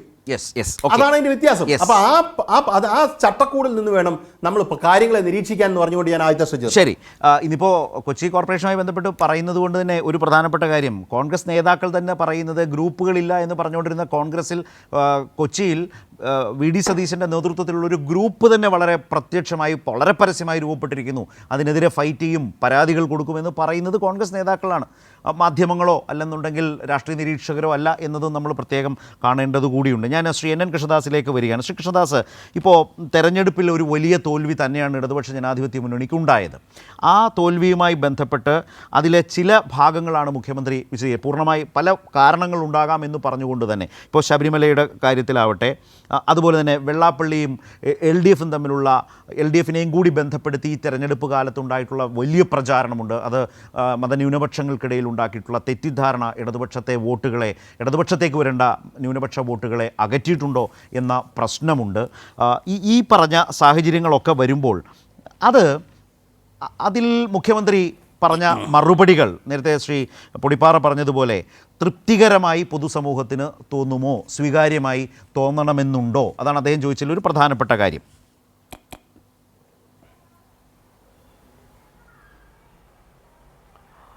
തീർച്ചയായും മുഖ്യമന്ത്രി പറഞ്ഞു തന്നെയാണ് പൊതുസമൂഹം സ്വീകാര്യമായിട്ട് എടുക്കുന്നത്. പിന്നെ ഇതിലൊക്കെയുള്ള ഒരു അടിസ്ഥാന പ്രശ്നം എന്താ വെച്ചാൽ, എല്ലാവർക്കും അവരവരുടെ രാഷ്ട്രീയമായിട്ടുള്ള വിവേചനപരമായ നിലപാടുകളുണ്ട്. ആ വിവേചനപരമായിട്ടുള്ള നിലപാട് നോക്കുമ്പോൾ മുഖ്യമന്ത്രി പറഞ്ഞത് ഒരു പ്രത്യേക രാഷ്ട്രീയ നിലപാട് എടുക്കുന്ന ഒരാൾക്ക് സ്വീകാര്യമായിക്കൊള്ളണമെന്നില്ല. പക്ഷേ പൊതുവിൽ നോക്കുമ്പോൾ മുഖ്യമന്ത്രി പറഞ്ഞത് വാസ്തവമാണ് എന്നാർക്കും തോന്നുന്ന വിധത്തിൽ കാര്യകാരണങ്ങളാണ് അദ്ദേഹം വിശദീകരിച്ചത്. ഏറ്റവും പ്രധാനം ഞാൻ തുടക്കത്തിൽ പറഞ്ഞു, ഇടതുപക്ഷത്തെ തോൽപ്പിക്കുക, ഇവരങ്ങനെ നന്നായി പോണ്ട, ഇവരെ ഒന്ന് ഇരുത്തണം എന്നുള്ള നിലയ്ക്ക് എല്ലാ ഇടതുപക്ഷ വിരുദ്ധരും ഒരുമിച്ച് പ്രാദേശികമായി അവരെ എല്ലാവരെയും ഒരുമിപ്പിച്ച് നിർത്തിയിരുന്നു കോൺഗ്രസും BJPയും. അവർ തമ്മിൽ ധാരണ ഉണ്ടാക്കി, അതിന് പുറമെ മറ്റുള്ള എല്ലാവരെയും അതിനുവേണ്ടി അവർ ഒരുമിപ്പിച്ച് അണിനിർത്തുകയും ചെയ്തു. ഇങ്ങനത്തെ ഒരു സമീപന ഇലക്ഷൻ അവർ LDFിന് തോൽപ്പിക്കുക എന്നുള്ള നിലയ്ക്ക് ഉണ്ടാക്കി. അതിന് വേണ്ടതായിട്ടുള്ള പ്രചരണ രൂപങ്ങളൊക്കെ അവർ തയ്യാറാക്കുകയും ചെയ്തു. പ്രചരണത്തിന് വേണ്ട ആശയങ്ങളും അവരുണ്ടാക്കി. ഇത് വളരെ പ്രധാനമാണ്. ഇതിൽ ഞങ്ങളുടെ പാർട്ടി, ഞാൻ ശരത്ത് പറഞ്ഞുകൊണ്ട് പറയാം, ഞങ്ങൾ ഇതിനെ ഒരു ബോധത്തോടു കൂടിയോ അപകർഷതാ ബോധത്തോടു കൂടിയോ മുൻവിധിയോടു കൂടിയോ അല്ല സമീപിക്കുന്നത്. ഇങ്ങനത്തെ ഒരു ഫലമല്ല ഞങ്ങൾ പ്രതീക്ഷിച്ചിരുന്നത്. ഇതിലേക്കാളും മെച്ചപ്പെട്ടൊരു ഫലം ഞങ്ങൾക്ക് അർഹതപ്പെട്ടതായിരുന്നു, അത് ഞങ്ങൾ പ്രതീക്ഷിച്ചിരുന്നു. പക്ഷേ ഇങ്ങനെയാണ് സംഭവിച്ചത്. എന്നാൽ പോലും ഓരോ പ്രദേശത്തും എങ്ങനെയാണ് ഞങ്ങൾക്ക് ലഭ്യമാവേണ്ട വോട്ട് കിട്ടാതിരുന്നത് എന്ന് ഞങ്ങൾ മുൻവിധികളില്ലാതെ, ദുരഭിമാന ബോധമില്ലാതെ ഞങ്ങൾ പരിശോധിക്കും. എവിടെയെങ്കിലും ഞങ്ങൾക്ക് കുറവ് വന്നിട്ടുണ്ടോ, ആ കുറവുകളോട് ഒരു വിട്ടുവീഴ്ചയില്ലാതെ ഞങ്ങൾ സൂക്ഷ്മതലത്തിൽ പരിശോധിക്കും, താഴ്ത്തുപോയി പരിശോധിക്കും. അത് സംസ്ഥാന കമ്മിറ്റിയിൽ മാത്രമല്ല, ജില്ലാ കമ്മിറ്റികളിൽ മാത്രമല്ല, ഏരിയ കമ്മിറ്റികളിൽ മാത്രമല്ല, ലോക്കൽ കമ്മിറ്റികളിൽ പോലുമല്ല. കാരണം അവിടെയൊന്നല്ല വോട്ട് ബൂത്തിലും വാർഡിലുമാണ്. വോട്ട് പോയിട്ടുണ്ടെങ്കിൽ ബൂത്തിൽ നിന്നും വാർഡിൽ നിന്നാണ് പോയിട്ടുള്ളത്. അപ്പോൾ അവിടെ പോയിട്ടാണ് ഞങ്ങൾ പരിശോധിക്കുന്നത്. ഞങ്ങളുടെ ഏതെങ്കിലും വീടുകൾ ഞങ്ങളിൽ നിന്ന് അകന്നു പോയിട്ടുണ്ടോ, വോട്ടർമാർ ഞങ്ങളിൽ നിന്ന് അകന്നു പോയിട്ടുണ്ടോ, ഉണ്ടെങ്കിൽ എന്താണ് കാരണം? എന്തെങ്കിലും ഒരു കാരണം ഉണ്ടാവും. ആ കാരണം ഞങ്ങൾ മുൻവിധികളില്ലാതെ, അപകർഷതാബോധമില്ലാതെ, ദുരഭിമാന ബോധമില്ലാതെ യഥാർത്ഥത്തിൽ ആ കാരണം കണ്ടെത്തി ഞങ്ങളുടെ പാർട്ടി തിരുത്തേണ്ടത് തിരുത്തും. മുമ്പൊരിക്കൽ EMS പറഞ്ഞിട്ടുള്ളത് ഞാൻ ഒന്നും കൂടി ആവർത്തിക്കുകയാണ്. ഞങ്ങൾക്ക് ജനങ്ങളുടെ മുമ്പിൽ ഞങ്ങൾക്ക് എന്തെങ്കിലും കുറവുകൾ ഉണ്ടെങ്കിൽ തുറന്നു പറയാൻ മടിയില്ലാത്ത പാർട്ടിയാണ് ഞങ്ങളുടെ പാർട്ടി. ജനങ്ങളുടെ മുമ്പിൽ മാത്രമേ ഞങ്ങൾ തലകുനിക്കൂ. കൊലമരത്തിൻ്റെ മുന്നിൽ പോലും കമ്മ്യൂണിസ്റ്റുകാരുടെ തലയും കുനിഞ്ഞിട്ടില്ല, ഞങ്ങളുടെ കൊടിയും കുനിഞ്ഞിട്ടില്ല. കൊലമരത്തിൻ്റെ മുന്നിലും ജയിലറകൾക്ക് മുന്നിലും കുനിയാത്ത കമ്മ്യൂണിസ്റ്റുകാരുടെ തലയും കൊടിയും ജനങ്ങളുടെ മുമ്പിൽ കുനിച്ച് കൈകെട്ടി ഞങ്ങൾ നിൽക്കും. ഞങ്ങൾക്ക് എന്തെങ്കിലും കുറവുകളുണ്ടെങ്കിൽ അവരോട് ഞങ്ങൾ തുറന്നു പറയും, തിരുത്തും, ജനവിശ്വാസം വീണ്ടെടുക്കും. മുമ്പ് ഞങ്ങളത് ചെയ്തിട്ടുണ്ട്. പഴയ തെരഞ്ഞെടുപ്പുകൾ നോക്കി അങ്ങനെയൊക്കെയാണ് ചെയ്തിട്ടുള്ളത്. നിങ്ങൾക്ക് അറിയോ, അടിയന്തരാവസ്ഥ കഴിഞ്ഞിട്ടുള്ള 1977 തെരഞ്ഞെടുപ്പിൽ വെറും 17 സീറ്റാണ് നിയമസഭയിൽ ഞങ്ങൾക്ക് ജയിക്കാൻ സാധിച്ചത്. അന്ന് മുതൽ എന്താണ് പിഴവ് എന്ന് പരിശോധിച്ച് തിരുത്തിയാണ് ഞങ്ങൾ മുമ്പിലേക്ക് വന്നിട്ടുള്ളത്. തോൽവികളും ഉണ്ടായിട്ടുണ്ട്, ഞങ്ങൾക്ക് വിജയങ്ങളും ഉണ്ടായിട്ടുണ്ട്. തോൽവികൾ ഉണ്ടാകുമ്പോൾ കാരണം കണ്ടെത്തി തിരുത്തി ഞങ്ങൾ മുമ്പിലേക്ക് പോവും. അതാണ് ഇന്ന് മുഖ്യമന്ത്രി പറഞ്ഞു. അദ്ദേഹം പാർട്ടി നേതാവ് കൂടിയായിട്ടാണ് സംസാരിച്ചത്, പാർട്ടി വിലയിരുത്തിയ കാര്യങ്ങൾ. അതാണ് ഞങ്ങൾക്ക് ഇതിനോടുള്ള സമീപനം. പിന്നെ എന്തെല്ലാം അപവാദ പ്രചരണം മുഖ്യമന്ത്രി തന്നെ പറഞ്ഞു. ഈ വെള്ളാപ്പള്ളി നടേശനിൽ നിന്ന് കാറ് കയറിപ്പോയി. ഞാൻ ചോദിക്കുന്നത്, കോൺഗ്രസിൻ്റെ ഏതെങ്കിലും നേതാവ് പറയോ കണ്ടാൽ മിണ്ടാൻ പാടില്ലാത്ത ഒരാളാണ് വെള്ളാപ്പള്ളി നടേശൻ, കാറ് കയറ്റാൻ പാടില്ലാത്ത ഒരാളാണ് വെള്ളാപ്പള്ളി നടേശൻ? കോൺഗ്രസിന് ഇങ്ങനത്തെ ഒരു അഭിപ്രായം ഉണ്ടോ? ഞങ്ങൾക്ക് അങ്ങനത്തെ ഒരു അഭിപ്രായം ഇല്ല. അദ്ദേഹത്തിൻ്റെ എല്ലാ പ്രസ്താവനകളോടും ഞങ്ങൾക്ക് യോജിപ്പൊന്നുമില്ല. ചില പ്രസ്താവനകളൊക്കെ അദ്ദേഹം തിരുത്തേണ്ടതായിട്ടുണ്ട്, അത് ഞങ്ങൾ പറഞ്ഞിട്ടുമുണ്ട്. പക്ഷെ കണ്ടാൽ മിണ്ടാൻ പാടില്ലാത്ത ഒരാളാണ്, കൂടെ കാറ് കയറാൻ പാടില്ലാത്ത ഒരാളാണ് വെള്ളാപ്പള്ളി നടേശൻ എന്ന് കോൺഗ്രസ്സുകാർ പറയോ? അങ്ങനെ ഉണ്ടെങ്കിൽ പറയട്ടെ. മിണ്ടാൻ പോലും പാടില്ലാത്ത ഒരു വെറുക്കപ്പെട്ട വ്യക്തിയാണ് വെള്ളാപ്പള്ളി നടേശൻ എന്ന് ധൈര്യമുണ്ടെങ്കിൽ കോൺഗ്രസ് നേതൃത്വം പറയട്ടെ കേരളത്തിൽ. ഞങ്ങൾക്ക് അഭിപ്രായമില്ല. അദ്ദേഹത്തിൻ്റെ എല്ലാ നിലപാടുകളോടും പ്രസ്താവനകളോടും ഞങ്ങൾ യോജിക്കുന്നില്ല. പക്ഷെ അതിൻ്റെ അടിസ്ഥാനത്തിൽ ഇങ്ങനെ വെറുക്കപ്പെടേണ്ട ഒരു വ്യക്തിയാണ് വെള്ളാപ്പള്ളി നടേശൻ. ഞങ്ങൾക്ക് അങ്ങനെ ഒരു അഭിപ്രായമില്ല. അപ്പോൾ ഇതൊക്കെ ഇങ്ങനത്തെ എന്തെല്ലാം ദുഷ്പ്രചാര വേലകളായി നടത്തിക്കൊണ്ടിരിക്കുന്നത്. അതാണ് മുഖ്യമന്ത്രി സമയമെടുത്ത് തന്നെ ഇതൊക്കെ വിശദീകരിച്ചിട്ടുള്ളത്. ഇത് കേരളത്തിലെ ജനങ്ങൾ കാണുകയും വേണം. പിന്നെ ഇത് ഇപ്പോൾ തെരഞ്ഞെടുപ്പിൻ്റെ സമയത്ത് എല്ലാവർക്കും ജ്വരം ഉണ്ടാവുമല്ലോ. ആ ജ്വരമനസ്ഥിതി നിന്ന് മാറി ശാന്തചിത്തരായിരിക്കുമ്പോൾ ഈ വക കാര്യങ്ങൾ ഒന്ന് ലളിതയുക്തിയിൽ എല്ലാവരും ചിന്തിക്കുന്ന നന്നായിരിക്കും എന്ന് തോന്നാൻ വേണ്ടിയാണ് മുഖ്യമന്ത്രി ഇന്ന് ഇത്രയും സമയമെടുത്ത് ഈ വസ്തുതകളൊക്കെ വിശദീകരിച്ചത് എന്ന് കൂടി ഓർക്കണം. റൈറ്റ്. ശ്രീ പൊടിപ്പാറ, ഇപ്പോൾ 2019 ആ തിരിച്ചടിക്ക് ശേഷം ഇപ്പോൾ ശ്രീ കൃഷ്ണദാസ് പറഞ്ഞതുപോലെ എൻ്റെ സംഘടനാ പ്രവർത്തനത്തിലൂടെ തന്നെ തുടർന്ന് വന്ന തെരഞ്ഞെടുപ്പുകളിൽ അധികാരത്തിലേക്ക് വീണ്ടും വന്ന ഒരു അനുഭവം, ഒരു ചരിത്രം കേരളത്തിൽ CPIMൻ്റെയും LDFൻ്റെയും മുമ്പിലുണ്ട്. ആ നിലയിൽ തന്നെ തിരുത്തി പോകുന്നതിനെക്കുറിച്ചാണ് പറഞ്ഞത്. മറുഭാഗത്ത് വലിയ വിജയം ലഭിച്ച UDF കൊച്ചിയിലെ ഒരൊറ്റ സംഭവം കൊണ്ട് അതിൻ്റെ ശോഭ കെടുത്തും വിധം കോൺഗ്രസിനകത്തേക്ക്, നേരത്തെ പറഞ്ഞ പോലെ ഈ ചർച്ചയിലില്ലാത്ത വീക്ഷണത്തിന് മുൻ എഡിറ്ററായിട്ടുള്ള ശ്രീകുമാർ ഒരു ചർച്ചയിൽ പറഞ്ഞതുപോലെ അവനവനിസം, അതാണ് ഇന്ന് അജയ് തറയിൽ പറഞ്ഞത്, VD സതീശൻ ഗ്രൂപ്പ് വന്നിരിക്കുന്നു എന്ന രീതിയിലൊരു പ്രശ്നം വന്നിരിക്കുന്നു. അവിടെ കൗൺസിലർമാരുടെ ഭൂരിപക്ഷം എന്നൊരു തന്ത്രം പ്രയോഗിക്കുന്നു. പണ്ട് അദ്ദേഹം പ്രതിപക്ഷ നേതാവായപ്പോഴും വന്നൊരു സംഭവം അതാണ്. AI ഗ്രൂപ്പുകൾക്ക് അപ്പുറം നിന്നിട്ട് MLA-മാരുടെ ഭൂരിപക്ഷം ഉണ്ടാക്കി, അങ്ങനൊരു ലീഡ് കാട്ടി, ഭൂരിപക്ഷം കാട്ടിയാണ് ചെന്നിത്തലയെ വെട്ടി VD സതീശൻ. ഏതാണ്ട് അത്തരം ഒരു രീതി കൊച്ചി. അപ്പോൾ ഞാൻ പറഞ്ഞത്, വിജയം വരുമ്പോൾ കോൺഗ്രസ് എങ്ങനെ മാറുന്നു എന്നൊരു പ്രശ്നം വോട്ടർമാർക്ക് മുമ്പിലേക്ക് രാഷ്ട്രീയമായി വന്നു ചേരുന്നില്ല. അവർ അതിനുള്ള അവസരം അവർ തന്നെ സൃഷ്ടിക്കുന്നില്ലേ? ഇപ്പോൾ വെള്ളാപ്പള്ളിയുടെ കാര്യത്തിലൊക്കെ ചോദിക്കുമ്പോൾ മുമ്പ് അദ്ദേഹം പറഞ്ഞു, താങ്കൾ പറഞ്ഞാൽ ഇത് പൊതുസമൂഹത്തിന് സ്വീകാര്യമാകുമോ എന്ന് ചോദിച്ചാൽ എന്ത് സാഹചര്യത്തിലാണ് അദ്ദേഹത്തിൻ്റെ കാറിൽ ആ പ്രായമുള്ള, അദ്ദേഹത്തെക്കാൾ മുതിർന്ന വെള്ളാപ്പള്ളി നടേശൻ അവിടേക്ക് നടന്നു പോകുമ്പോൾ ആ കാറിൽ വന്നത് എന്ന തരത്തിൽ വിശദീകരിക്കുമ്പോൾ അതൊരു നല്ല രീതിയല്ലേ? ആളുകൾക്ക് കേൾക്കാം, അവർക്കത് കുറച്ചുകൂടി വിലയിരുത്താം. അതൊരു നല്ല രീതിയല്ലേ? അത് ആ രീതിയിലല്ലേ മുഖ്യമന്ത്രി അതേക്കുറിച്ച് പറഞ്ഞത്? പൊതുസമൂഹത്തിന് വലിയ തോതിലൊരു അവിശ്വസനീയമായ നിലയിൽ അതിപ്പോഴും നിൽക്കുന്നു താങ്കൾക്ക് തോന്നുന്നുണ്ടോ? രണ്ട് കാര്യങ്ങൾ അതിൽ തന്നെ ഉത്തരം പറഞ്ഞിട്ടുണ്ട്. വെള്ളാപ്പള്ളി നടേശൻ എന്ന് പറയുന്ന SNDP യോഗത്തിന്റെ ജനറൽ സെക്രട്ടറിയെ മുഖ്യമന്ത്രി കാറിൽ കയറ്റിയതൊന്നും അല്ല അവിടുത്തെ പ്രശ്നം. ഇതിനു മുമ്പ് കാറിൽ കയറ്റുകയോ കയറ്റാതിരിക്കുകയോ അല്ലെങ്കിൽ വെള്ളാപ്പള്ളി നടേശനുമായിട്ടുള്ള കണിച്ചുകുളങ്ങരയിലെ വീട്ടിലെ സന്ദർശനം നടത്തുന്നതൊന്നും ഇത്ര വലിയ ഇഷ്യൂ ആയിട്ടില്ല. എല്ലാ കാലത്തും SNDPയുടെ ഒരു ചായ്വ് ശ്രീ വെള്ളാപ്പള്ളി നടേശന്റെ ഒരു താല്പര്യം എന്ന് പറയുന്നത് CPM-നോടാണ്. ആ SNDPയിൽപ്പെട്ട ഈഴവ സമുദായം എല്ലാ കാലത്തും നെഞ്ചോട് ചേർത്തിട്ടുള്ളതും CPM-നെയാണെന്ന് എല്ലാവർക്കും അറിയുന്ന കാര്യം. പക്ഷേ മുൻപ് പറഞ്ഞതുപോലെ ഒരു പ്രചാരണം അതിൽ രൂപപ്പെടുത്തിയെടുത്തായിരുന്നു പ്രചരണ കാലത്ത്. ഞാനൊന്ന് പറഞ്ഞോട്ടെ. അപ്പൊ ആ ഒരു സാഹചര്യത്തിൽ ഇതൊന്നും വലിയ തെറ്റായിട്ടോ അത് അപരാധമായിട്ടൊന്നും ആരും ചിത്രീകരിച്ചിട്ടില്ല. പക്ഷെ ഇപ്പൊ എന്തുകൊണ്ട് ഇതൊരു തെറ്റായി എന്ന് പറയുന്നത്, എന്തുകൊണ്ട് അതിപ്പോ പൊതുസമൂഹം അതിനെ വിമർശിക്കുന്നു എന്നതിന് ഒറ്റ ഉത്തരവേ ഉള്ളൂ.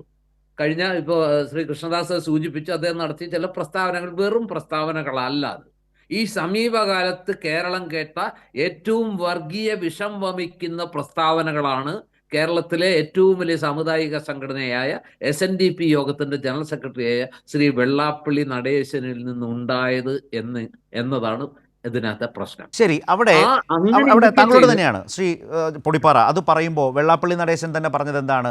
മുസ്ലിം ലീഗ് അദ്ദേഹത്തെ ന്യൂനപക്ഷ വിരുദ്ധനാക്കി ചിത്രീകരിക്കാൻ ശ്രമിച്ചു. അദ്ദേഹത്തിൻ്റെ വിമർശനം ആകെ ഉണ്ടായിരുന്നത് മുസ്ലിം ലീഗിനെതിരെയാണ്. പ്രത്യേകിച്ച് 2011 വന്ന ഉമ്മൻചാണ്ടി സർക്കാരിൻ്റെ കാലത്ത് ഒന്നിച്ചു നിന്ന് ഫൈറ്റ് ചെയ്ത പിന്നോക്ക സമുദായ നേട്ടത്തിന് വേണ്ടിയൊക്കെ നിന്നിട്ട് ലീഗ് വലിയ തോതിൽ വഞ്ചിച്ചു. ഒരു സ്കൂൾ പോലും നൽകാതെ ആലുവ മണപ്പുറത്ത് പോലും വെച്ച് കണ്ട മട്ടിലല്ലാതെ പെരുമാറി. ഇതേക്കുറിച്ച് പറഞ്ഞപ്പോൾ ലീഗ് അതിനെ മുസ്ലിം സമുദായത്തിനെതിരെ എന്നാക്കി. എന്നിട്ട് ലീഗ് പ്രവർത്തകർ തന്നെ അത്തരമൊരു പ്രചാരണം തെരഞ്ഞെടുപ്പ് കാലത്ത് മുന്നോട്ട് കൊണ്ടുവന്നു. വെള്ളാപ്പള്ളി തന്നെ അത് വെളിപ്പെടുത്തിയില്ലേ, വ്യക്തത വരുത്തിയില്ലേ? മുഖ്യമന്ത്രി അതുകൂടി ചേർത്താ ചോദിച്ചേ.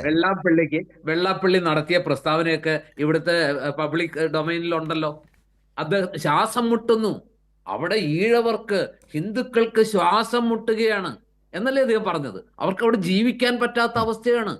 ഈ രീതിയിൽ, അതായത് ഏറ്റവും വലിയ മുസ്ലിം വിരുദ്ധത അല്ലെങ്കിൽ സാമുദായിക മതവിരുദ്ധതയാണത്. ആ ഒരു സമുദായത്തെ ഒന്നടങ്കം ആക്ഷേപിക്കുന്ന രീതിയിൽ അത്രമേൽ തികഞ്ഞ വർഗീയ പരാമർശങ്ങളാണ് ഉണ്ടായത്. CPM എന്ന് പറയുന്ന പാർട്ടി സ്വാഭാവികമായിട്ടും CPM-നെ സ്നേഹിക്കുന്ന മനുഷ്യരും പ്രതീക്ഷിക്കുന്നത് അതാണ്. ഇത്രത്തോളം കടുത്ത വർഗീയതയൊക്കെ പറഞ്ഞാൽ അത് വെള്ളാപ്പള്ളിയല്ല, അതിനേക്കാൾ വലിയ പള്ളിയാണെങ്കിലും അതിനെ നിരാകരിക്കാനും തള്ളിപ്പറയാനുമുള്ള ഒരാർജവം CPM-നെ പോലുള്ള മതനിരപേക്ഷ കക്ഷിക്ക് ഉണ്ടാകണമെന്ന് CPM-നെ സ്നേഹിക്കുന്ന അല്ലെങ്കിൽ മതനിരപേക്ഷതയെ സ്നേഹിക്കുന്ന കേരള സമൂഹം ആഗ്രഹിക്കുന്നുണ്ട്.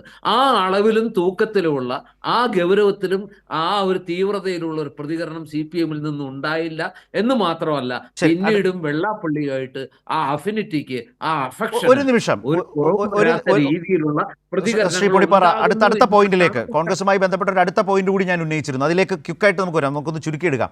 ശ്രീ കൃഷ്ണദാസ്, മുഖ്യമന്ത്രിയുടെ വിശദീകരണത്തിന് ശേഷവും മുഖ്യമന്ത്രി അദ്ദേഹത്തിൻ്റെ കാഴ്ചപ്പാട് അല്ലെങ്കിൽ LDF-ൻ്റെ ഒരു വിലയിരുത്തൽ ഇതുമായി ബന്ധപ്പെട്ട് പറഞ്ഞതിന് ശേഷവും പൊടിപ്പാറ മുന്നോട്ട് വെക്കുന്ന അദ്ദേഹത്തിൻ്റെ ഒരു വിമർശനമുണ്ടല്ലോ ഇതുമായി ബന്ധപ്പെട്ട്, കേട്ടത് വെച്ച് ചുരുക്കി മറുപടി ഉണ്ടെങ്കിൽ, വിശദീകരിക്കാൻ കൂട്ടിച്ചേർക്കാനുണ്ടെങ്കിൽ. അതാണ് ഞാൻ പറഞ്ഞത്. വെള്ളാപ്പള്ളി ഒരു സ്വതന്ത്ര വ്യക്തിയാണ്. ഇടതുപക്ഷ ജനാധിപത്യ മുന്നണിയിലത്തെ ഒരു ഘടക കക്ഷിയൊന്നുമല്ല. ഇടതുപക്ഷ ജനാധിപത്യ മുന്നണി അംഗീകരിക്കുന്ന എല്ലാ രാഷ്ട്രീയ നിലപാടുകളും അംഗീകരിച്ചു പോകുന്ന ഒരാളല്ല, ഒരു സ്വതന്ത്ര വ്യക്തിത്വമാണ്. അദ്ദേഹത്തിൻ്റെ എല്ലാ പ്രസ്താവനകൾക്കും ഇടതുപക്ഷ ജനാധിപത്യ മുന്നണി ഉത്തരവാദിയല്ല. അദ്ദേഹത്തിൻ്റെ നിലപാടുകൾ പൊതുസമൂഹത്തിന് സ്വീകാര്യമല്ലാത്തത് LDF തള്ളി പറഞ്ഞിട്ടുണ്ട്.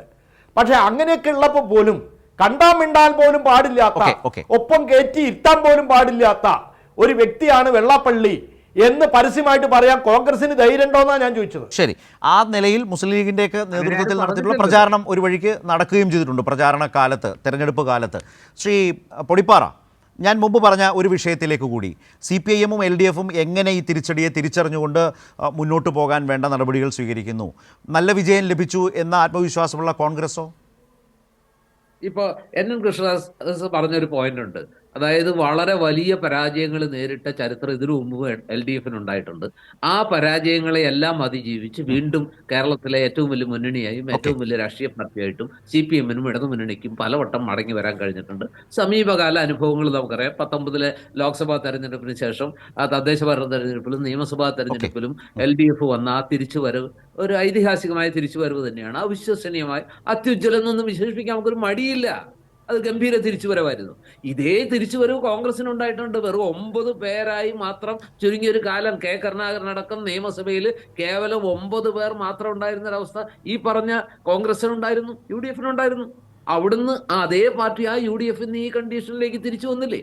അപ്പൊ ഈ തിരിച്ചുവരവുകളുടെ ചരിത്രം എടുത്ത് പരിശോധിച്ചാൽ ഇരു മുന്നണികൾക്കും അങ്ങനത്തെ തിരിച്ചുവരവുകളുടെ കഥ പറയാനുണ്ട്. പക്ഷെ ഇവിടെ ഒരു ചെറിയ പ്രശ്നം, ഒരു ചെറിയ വ്യത്യാസമുള്ളത് വെച്ചാൽ 2019-ലെ കനത്ത അടിയിൽ നിന്ന് തൊട്ടടുത്ത തദ്ദേശ ഭരണ തെരഞ്ഞെടുപ്പിലും അതുപോലെ തന്നെ നിയമസഭാ തെരഞ്ഞെടുപ്പിലും ഗംഭീരമായി മടങ്ങി വരാൻ CPM-ന് കഴിഞ്ഞുവെങ്കിൽ ഇവിടെ ഒരു വ്യത്യാസമുള്ളതെന്ന് വെച്ചാൽ ഈ പറഞ്ഞ ഏറ്റവും ഒടുവിൽ നടന്ന ലോക്സഭാ തെരഞ്ഞെടുപ്പിലെ അതിഗംഭീര പരാജയത്തിന് ശേഷം വീണ്ടും ഒരിക്കൽ കൂടി ഏതാണ്ട് അത്രത്തോളം വരില്ലെങ്കിൽ പോലും അന്ന് 111ഓളം മണ്ഡലങ്ങളിൽ LDF പുറത്തു പോയതാണ്, പിന്നിപ്പോയതാണ്. ഇപ്പൊ അത് 80-ലേക്ക് ചുരുങ്ങിയിട്ടുണ്ടെങ്കിലും ആ തിരിച്ചടി ഇപ്പോഴും ഏതാണ്ട് അതേ അളവിൽ കോൺഗ്രസിലെ പുതിയ സംഭവവികാസങ്ങളെ കുറിച്ച് തിരിച്ചുവരവ് ഉണ്ടായിട്ടില്ല എന്നൊരു വസ്തുതയാണ്. കോൺഗ്രസിലെ സംഭവവികാസങ്ങൾ എറണാകുളത്ത് നടന്നതിനെ സംബന്ധിച്ച് ഞാൻ അതിനെ ന്യായീകരിക്കുന്നില്ല, അങ്ങനെ ആയിരുന്നില്ല, സംഭവിക്കേണ്ടതെന്ന് ആഗ്രഹിക്കുന്ന ഒരാളാണ്. പക്ഷെ അവിടെ ഒരു പ്രശ്നമുള്ള എന്താന്ന് വെച്ചാൽ ഇപ്പൊ ഈ ദീപ്തി മേരി വർഗീസ് എന്ന് പറയുന്ന വ്യക്തി അവിടെ തെരഞ്ഞെടുക്കപ്പെട്ട ഒരു ഡിവിഷൻ കൗൺസിലറാണ്. ഈ പറയുന്ന അവിടെ ഇതാക്കിയ ആളും, അതായത് മിനിമോളും അതുപോലെ തന്നെ ഈ പറഞ്ഞ ഷൈനി മാത്യു ഒക്കെ തെരഞ്ഞെടുക്കപ്പെട്ടവർ തന്നെയാണ്. യഥാർത്ഥ ജനാധിപത്യത്തിൽ ചെയ്യേണ്ടത് തെരഞ്ഞെടുക്കപ്പെട്ട കൗൺസിലർമാരുടെ ഭൂരിപക്ഷ പിന്തുണ ആർക്കാണോ കിട്ടുന്നത് അവർ തന്നെയാണ് മേയർ ആകേണ്ടതെന്നുള്ള പക്ഷക്കാരനാണ് ഞാൻ. അവിടെ ഈ മിനിമോളുടെ പേരും ഈ ദീപ്തി മേരി വർഗീസിന്റെ പേരും ഒരുപോലെ അവിടെ കേട്ടിരുന്നു. പിന്നെ ചില എന്താ പറയാ സോഷ്യൽ എഞ്ചിനീയറിംഗ് ഒക്കെ ഒരു പക്ഷെ പാർട്ടിയെ ചെയ്തിട്ടുണ്ടാവാം. ഈ പറഞ്ഞ ദീപ്തി മേരി വർഗീസ് നേതാവ് അല്ലെങ്കിൽ പക്ഷക്കാരൻ എന്ന് പറയുന്ന ദീപ്തി മേരി വർഗീസ് KC വേണുഗോപാലിന്റെ പക്ഷക്കാരനാണ്.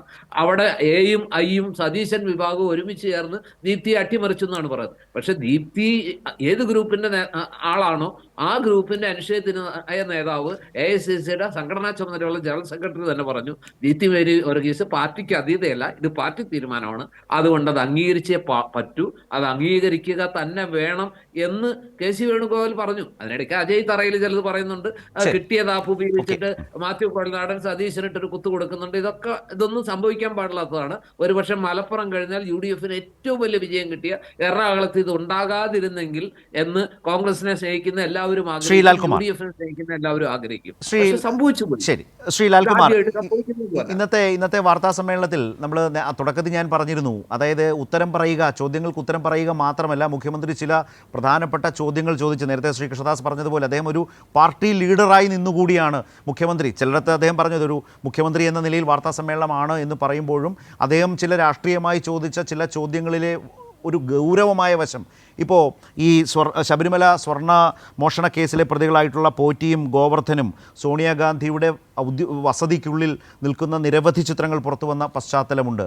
അദ്ദേഹം അതുമായി ബന്ധപ്പെട്ട് ഉയർത്തിയ ചോദ്യങ്ങൾ അത് അവിടെ കണ്ടല്ലോ, അവിടെ പോയല്ലോ എന്ന നിലയ്ക്ക് മാത്രമല്ല, അതുമായി ബന്ധപ്പെട്ട് മുൻകാലങ്ങളിൽ വളരെ പ്രധാനപ്പെട്ട കോൺഗ്രസ് നേതാക്കൾ, സാക്ഷാൽ ലീഡർ K. കരുണാകരൻ അടക്കം നേരിട്ടിട്ടുള്ള തിരസ്കരണമുണ്ട്. കാണാനൊരു അനുമതി പോലും സോണിയാഗാന്ധിയുടെ വസതിയിലേക്ക് ചെല്ലാൻ കിട്ടാതെ കേരള ഹൗസിൽ കഴിയേണ്ടി വന്ന K. കരുണാകരൻ, അത് കേരള രാഷ്ട്രീയത്തിൻ്റെ മറ്റൊരു ചരിത്രമാണ്. അപ്പോൾ ഇങ്ങനെ നിരവധി അനുഭവങ്ങൾ, രാജ്യത്തെ തന്നെ നിരവധി അനുഭവങ്ങൾ അവതരിപ്പിച്ചുകൊണ്ടാണ് മുഖ്യമന്ത്രി പിണറായി വിജയൻ ഈ പ്രതികൾ വളരെ സുപ്രധാനമായ ഒരു വ്യക്തിയുടെ വസതിക്കുള്ളിൽ പോയതിനെക്കുറിച്ച് ചോദിച്ചത്. മുമ്പ് പറഞ്ഞ പോലെ പൊതുസമൂഹം ഗൗരവത്തോടെ ചർച്ച ചെയ്യാൻ പ്രാപ്തമായ വിധത്തിൽ ആ വിഷയത്തെ മുഖ്യമന്ത്രി ഇന്ന് അവതരിപ്പിക്കുകയായിരുന്നു. മറുഭാഗത്ത് അന്വേഷണം മുന്നോട്ട് പോകുന്നതിലും കോടതി അത് അംഗീകരിച്ചതിലും, ഹൈക്കോടതിയുടെ ദേവസ്വം ബെഞ്ച് അത് അംഗീകരിച്ച് മുന്നോട്ട് കൊണ്ടുപോകുന്നതിനെക്കുറിച്ച് കൂടി പറഞ്ഞുകൊണ്ടാണ് മുഖ്യമന്ത്രി ഇങ്ങനൊരു പ്രശ്നം എടുത്തിട്ടത്. ലാൽകുമാർ,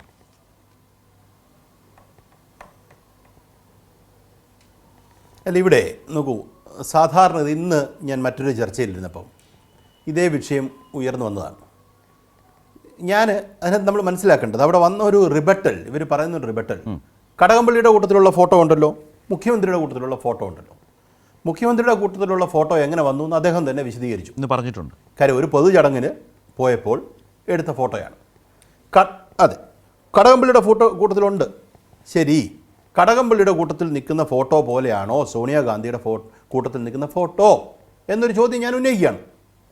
കാരണം ഇപ്പം എനിക്ക് കടകംപള്ളിയെ നാളെ ഒന്ന് കാണണം, ഞാൻ അദ്ദേഹത്തിൻ്റെ PS-നെ വിളിക്കുക, അല്ലെ അദ്ദേഹത്തിനെ തന്നെ നേരിട്ട് വിളിക്കുക, സഖാവ് എനിക്കൊന്ന് കാണണമല്ലോ, ഞാൻ ഇന്ന സ്ഥലത്ത് കാണും, വരാം. പോകുന്ന വഴിക്ക് ഞാനൊരു സെൽഫി എടുക്കുന്നു. എന്ത് സംഭവിക്കും? ഒന്നും സംഭവിക്കത്തില്ല. അതേ പരിപാടി ഞാൻ സോണിയാഗാന്ധിയുടെ അടുക്ക് നടക്കുമോ? സോണിയാഗാന്ധിയുടെ അടുക്ക് രമേശ് ചെന്നിത്തല വിചാരിച്ചാൽ നടക്കത്തില്ല, രമേശ് ചെന്നിത്തല വിചാരിച്ചാൽ നടക്കത്തില്ല, സതീശൻ വിചാരിച്ചാൽ ഇപ്പം നടക്കത്തില്ല. കാര്യം KC വേണുഗോപാൽ സമ്മതിക്കണം. അങ്ങനെ നിൽക്കുന്ന ഒരാൾ വെച്ചാൽ ഏത് കാലത്താണ് ഈ ഫോട്ടോ എടുത്തിരിക്കുന്നത് എനിക്കറിയില്ല, ഏത് കാലത്തായാലും നമ്മൾ സമൂഹത്തിൽ ഏറ്റവും മോശം പ്രവൃത്തി ചെയ്തു എന്ന് വിചാരിക്കുന്ന ഒരാളാണ് പോറ്റി. ശബരിമലയിലെ സ്വർണ്ണക്കൊള്ള നടത്തിയ ആൾ, അതിൻ്റെ സൂത്രധാരന്മാരിലൊരാളാണ് അയാൾ. അയാളുടെ പ്രീസിഡൻസ് നല്ലതല്ലല്ലോ, അല്ല അതെന്തായാലും നല്ലൊരാളാകാനുള്ള സാധ്യത വളരെ കുറവാണല്ലോ. അയാൾ എങ്ങനെ ഇവരുമായി ബന്ധപ്പെട്ടു, ഇവർക്ക് എങ്ങനെ ഇവരുമായിട്ട് ബന്ധമുണ്ടായി, ആ ബന്ധത്തിൻ്റെ അടിസ്ഥാനത്തിൽ എങ്ങനെ സോണിയാഗാന്ധിയിലേക്ക് ഇവരെത്തി, സോണിയാഗാന്ധി ഇവർ ചെന്ന് പറഞ്ഞപ്പം ഈ അപ്പോയിൻമെൻറ്റ് കൊടുക്കാൻ തീരുമാനിച്ചത് എന്തിന്, ഏതടിസ്ഥാനത്തിൽ അവർ ചെയ്തു? ഈ ചോദ്യം സമൂഹത്തിൽ ചോദിക്കപ്പെടേണ്ട ചോദ്യമാണ്. അതുകൊണ്ട് സ്വർണ്ണക്കൊള്ള നടത്തി സ്വർണം മൊത്തം കൊണ്ട് സോണിയാഗാന്ധിക്ക് കൊടുത്തു എന്നല്ല പറയുന്നത്. അങ്ങനെ പറഞ്ഞാൽ ഒഴിയാൻ പറ്റില്ല. നമ്മൾ സ്വർണം കൊണ്ട് സോണിയാഗാന്ധിക്ക് കൊടുത്തു എന്ന് ആരും ഇവിടെ പറഞ്ഞിട്ടില്ല.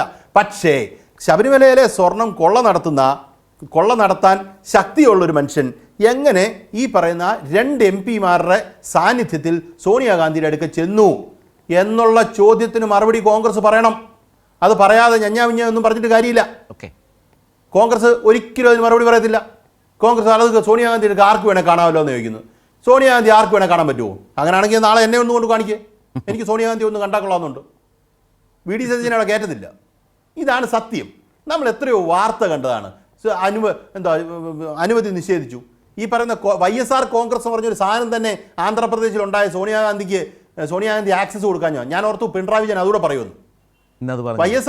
YS രാജശേഖർ റെഡ്ഡിയുടെ മകന് സോണിയാഗാന്ധിയെ കാണാനുള്ള പെർമിഷൻ നിഷേധിച്ചതിന്റെ അടിസ്ഥാനത്തിലാണ് മുഖ്യമന്ത്രി പറഞ്ഞതാ. ആരെക്കുറിച്ച്? ഹിമന്ത ബിശ്വാസിനെ. അതെ, അസം മുഖ്യമന്ത്രി ഹിമന്ത. അല്ലല്ല, മുഖ്യമന്ത്രി അതെ അതെ. അതെ, മുഖ്യമന്ത്രി പറഞ്ഞത് ഞാൻ പറഞ്ഞ പേര്. ഓർമ്മിക്കുന്നില്ല. മുഖ്യമന്ത്രി പറഞ്ഞത് നമ്മുടെ മനസ്സിലായി. മുന്നിലുണ്ടല്ലോ. ഓക്കെ. ഞാൻ പറഞ്ഞത് അല്ല, മുഖ്യമന്ത്രി പറഞ്ഞത് അവിടെ നിൽക്കട്ടെ. ഞാൻ പറഞ്ഞത് YSRന്റെ കോൺഗ്രസ് പാർട്ടി അവിടെ ഇല്ലാതായി, ആന്ധ്രാപ്രദേശിൽ കോൺഗ്രസ് പാർട്ടി ഇല്ലാതായി പോയത് എന്താണ്? YSR മരിച്ച ശേഷം YSRന്റെ മകനെയും ഭാര്യയും കോൺഗ്രസിൽ നിന്ന് YSR കോൺഗ്രസ് ഉണ്ടാക്കിയതുകൊണ്ടാണ്. അതിന് കാരണം എന്താ? സോണിയാഗാന്ധി ആക്സസ് കൊടുത്തില്ല എന്നുള്ളതാണ് മെയിൻ കാരണങ്ങളൊന്ന്. അങ്ങനെയുള്ള ഒരു സ്ഥലം, അങ്ങനെ അതൊരു ചെറിയ കാരണമല്ല. പിന്നെ അടുത്തത് ഞാൻ വ്യക്തമാക്കി തന്നു. ഒരു കാര്യം കൂടെ എനിക്ക് പറയണമെന്നുണ്ട്. പറയൂ സാർ, ധൈര്യമായിട്ട്. സാറിന് ഞാൻ ഉറപ്പായിട്ടും പറയും.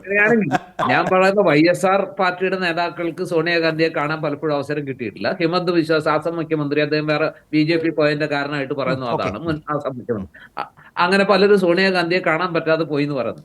പക്ഷെ അതേ സോണിയാഗാന്ധി ഏറ്റവും കൂടുതൽ തവണ കണ്ട ആളുകളുടെ പട്ടിക എടുത്താൽ എനിക്ക് തോന്നുന്നു ഒന്ന് ഹർകിഷൻ സിംഗ് സുർജിത്തിനെയാണ്, മറ്റൊന്ന് ജ്യോതി ബാസുവിനെയാണ്. അതെ, അപ്പൊ അവർക്ക് ആവശ്യമുള്ളവരെയൊക്കെ കാണുന്നുണ്ടെന്നാണ് അതിനർത്ഥം. ഈ ഏത് സോണിയാഗാന്ധി കാണണമെന്ന് ആഗ്രഹിക്കുന്ന ആളുകളെ ആവശ്യവരെയൊക്കെ കാണുന്നുണ്ട്. പോറ്റിയായാലും ഗോവർദ്ധനായാലും. ഞാൻ പറഞ്ഞ പോയിന്റ് അതാണ്. അതെ, മനസ്സിലായി. അപ്പൊ അങ്ങനെയുള്ള ആളുകളെ, അതായത് ശരിയായ നിലപാടുകൾ എടുക്കുന്ന, ശരിയായ കാഴ്ചപ്പാടുള്ള ആളുകളെ ഒന്ന് വേഗത്തിൽ അവസാനിപ്പിക്കും. അത്രയേ ഉള്ളൂ. ലാൽ, ഒന്ന് വേഗത്തിൽ പറഞ്ഞു വന്നത് പൂർത്തിയാക്കും. നോക്കൂ, ഞാൻ പെട്ടെന്ന് പറഞ്ഞ് അവസാനിപ്പിക്കാം. നോക്കൂ, ഹർകിഷൻ കിങ് സുർജിത്തിനെ കണ്ടത്, നോക്കൂ, സോണിയാഗാന്ധിക്ക് ആവശ്യമുണ്ടെന്ന് മാത്രമായിട്ട് ഞാൻ അതിനെ ചുരുക്കുന്നില്ല. UPA 1 എന്ന് പറയുന്നത് നമ്മളൊരു കോമൺ മിനിമം പ്രോഗ്രാം കൊണ്ടുപോയി, അതിനനുസരിച്ച് കണ്ടതാണെന്ന് വിചാരിക്കാം. അതുപോലെ അല്ല സാറേ പോറ്റി. അതാ ഞാൻ പറഞ്ഞത്, ഹർകിഷൻ സിംഗ് സുർജി അതുപോലെ ഒരാളല്ല പോറ്റി. അതാണ് സാറിന്റെ വാദം തന്നെയാണ് എൻ്റെ വാദം. സാറിന്റെ വാദം തന്നെയാണ് എൻ്റെ വാദം. കാര്യം എന്നാ, ഹർകിഷൻ സിംഗ് സുർജിത്ത് മറ്റവരൊക്കെ കണ്ടുകൊണ്ടിരുന്നവരെ എങ്ങനെയാ പോറ്റി കണ്ടെന്നുള്ളതാണ് നമ്മുടെ ചോദ്യം. അടുത്തത് വെള്ളാപ്പള്ളിയുമായിട്ട് ബന്ധപ്പെട്ട് ഒരു കാര്യം കൂടെ പറയാനുണ്ട്. വെള്ളാപ്പള്ളി ശ്രദ്ധിക്കപ്പെടാതെ പോകുന്ന ഒരു കാര്യമാണ്, അത് പ്രധാനമായിട്ടുള്ള കാര്യമാണെന്ന് ഞാൻ കരുതുന്നത്. വെള്ളാപ്പള്ളി നടേശനെതിരെ സഖാവ് പറഞ്ഞതുപോലെ, NN കൃഷ്ണദാസ് പറഞ്ഞ പോലെ, ഏതെങ്കിലും കോൺഗ്രസ്സുകാരൻ ഇതിനകത്ത് മറുപടി പറഞ്ഞിട്ടുണ്ടോ? പറയത്തില്ല. വെള്ളാപ്പള്ളി പറയുന്ന പ്രസ്താവനകൾക്ക് കോൺഗ്രസ് മിണ്ടത്തില്ല. ശ്രദ്ധിച്ചിട്ടുണ്ടോ?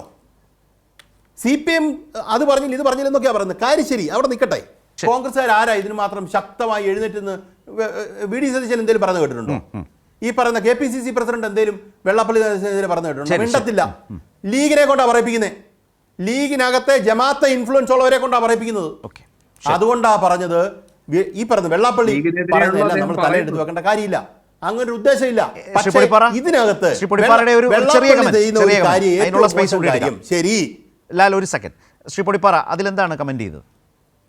അതായത് ഈ പറയുന്നത് രാഷ്ട്രീയത്തിൽ ചില തന്ത്രങ്ങളൊക്കെ ഉണ്ടല്ലോ. പക്ഷെ വെള്ളാപ്പള്ളിക്ക് മറുപടി പറയുന്ന ലീഗാണെന്നുള്ളത് ഒരു തെറ്റായിട്ട് ഞാൻ കാണുന്നില്ല. കാരണം ലീഗിനെതിരെയാണ് കൂടുതൽ ആക്രമണം. അല്ല, അത് രാഷ്ട്രീയത്തിലെ തന്ത്രം എങ്ങനെ മാറുന്നു എന്നുള്ളതാണ് പറഞ്ഞത്. രാഷ്ട്രീയത്തിലെ തന്ത്രം, അതായത് ഒരു സമുദായ നേതാവിന് മറുപടി പറയാൻ മറ്റൊരു സമുദായ പാർട്ടിയായിട്ടുള്ള മുസ്ലിം ലീഗിനെ ഏൽപ്പിക്കുന്നു UDF. അപ്പോൾ ഉണ്ടാകുന്ന തെറ്റിദ്ധാരണകളുണ്ട്, പ്രചാരണമുണ്ട്. അങ്ങനെ കാണുന്നുണ്ട്. മതനിരപേക്ഷ സംസ്ഥാനത്ത് വെള്ളാപ്പള്ളി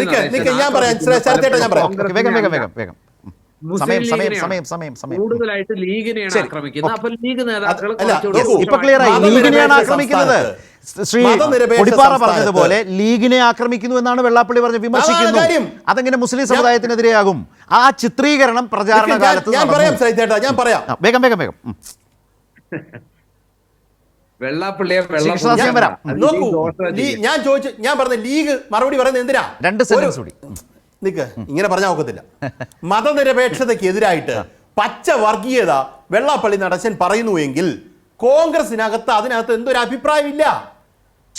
ലീഗ് എഴുന്നേറ്റ് നിന്ന് ഒച്ച വെക്കുന്നതിന് കാര്യം എന്താ? ലീഗിനെതിരെ പറയുന്നതുകൊണ്ടാണ്.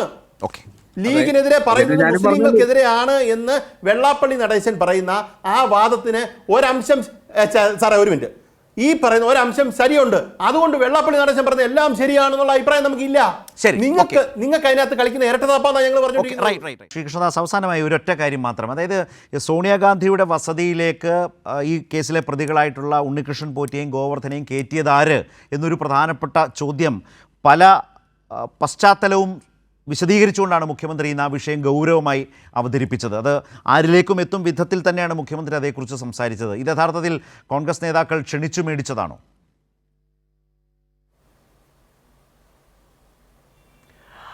അതെ, നേരത്തെ ശ്രീ ലാൽകുമാർ അത് സൂചിപ്പിച്ചു.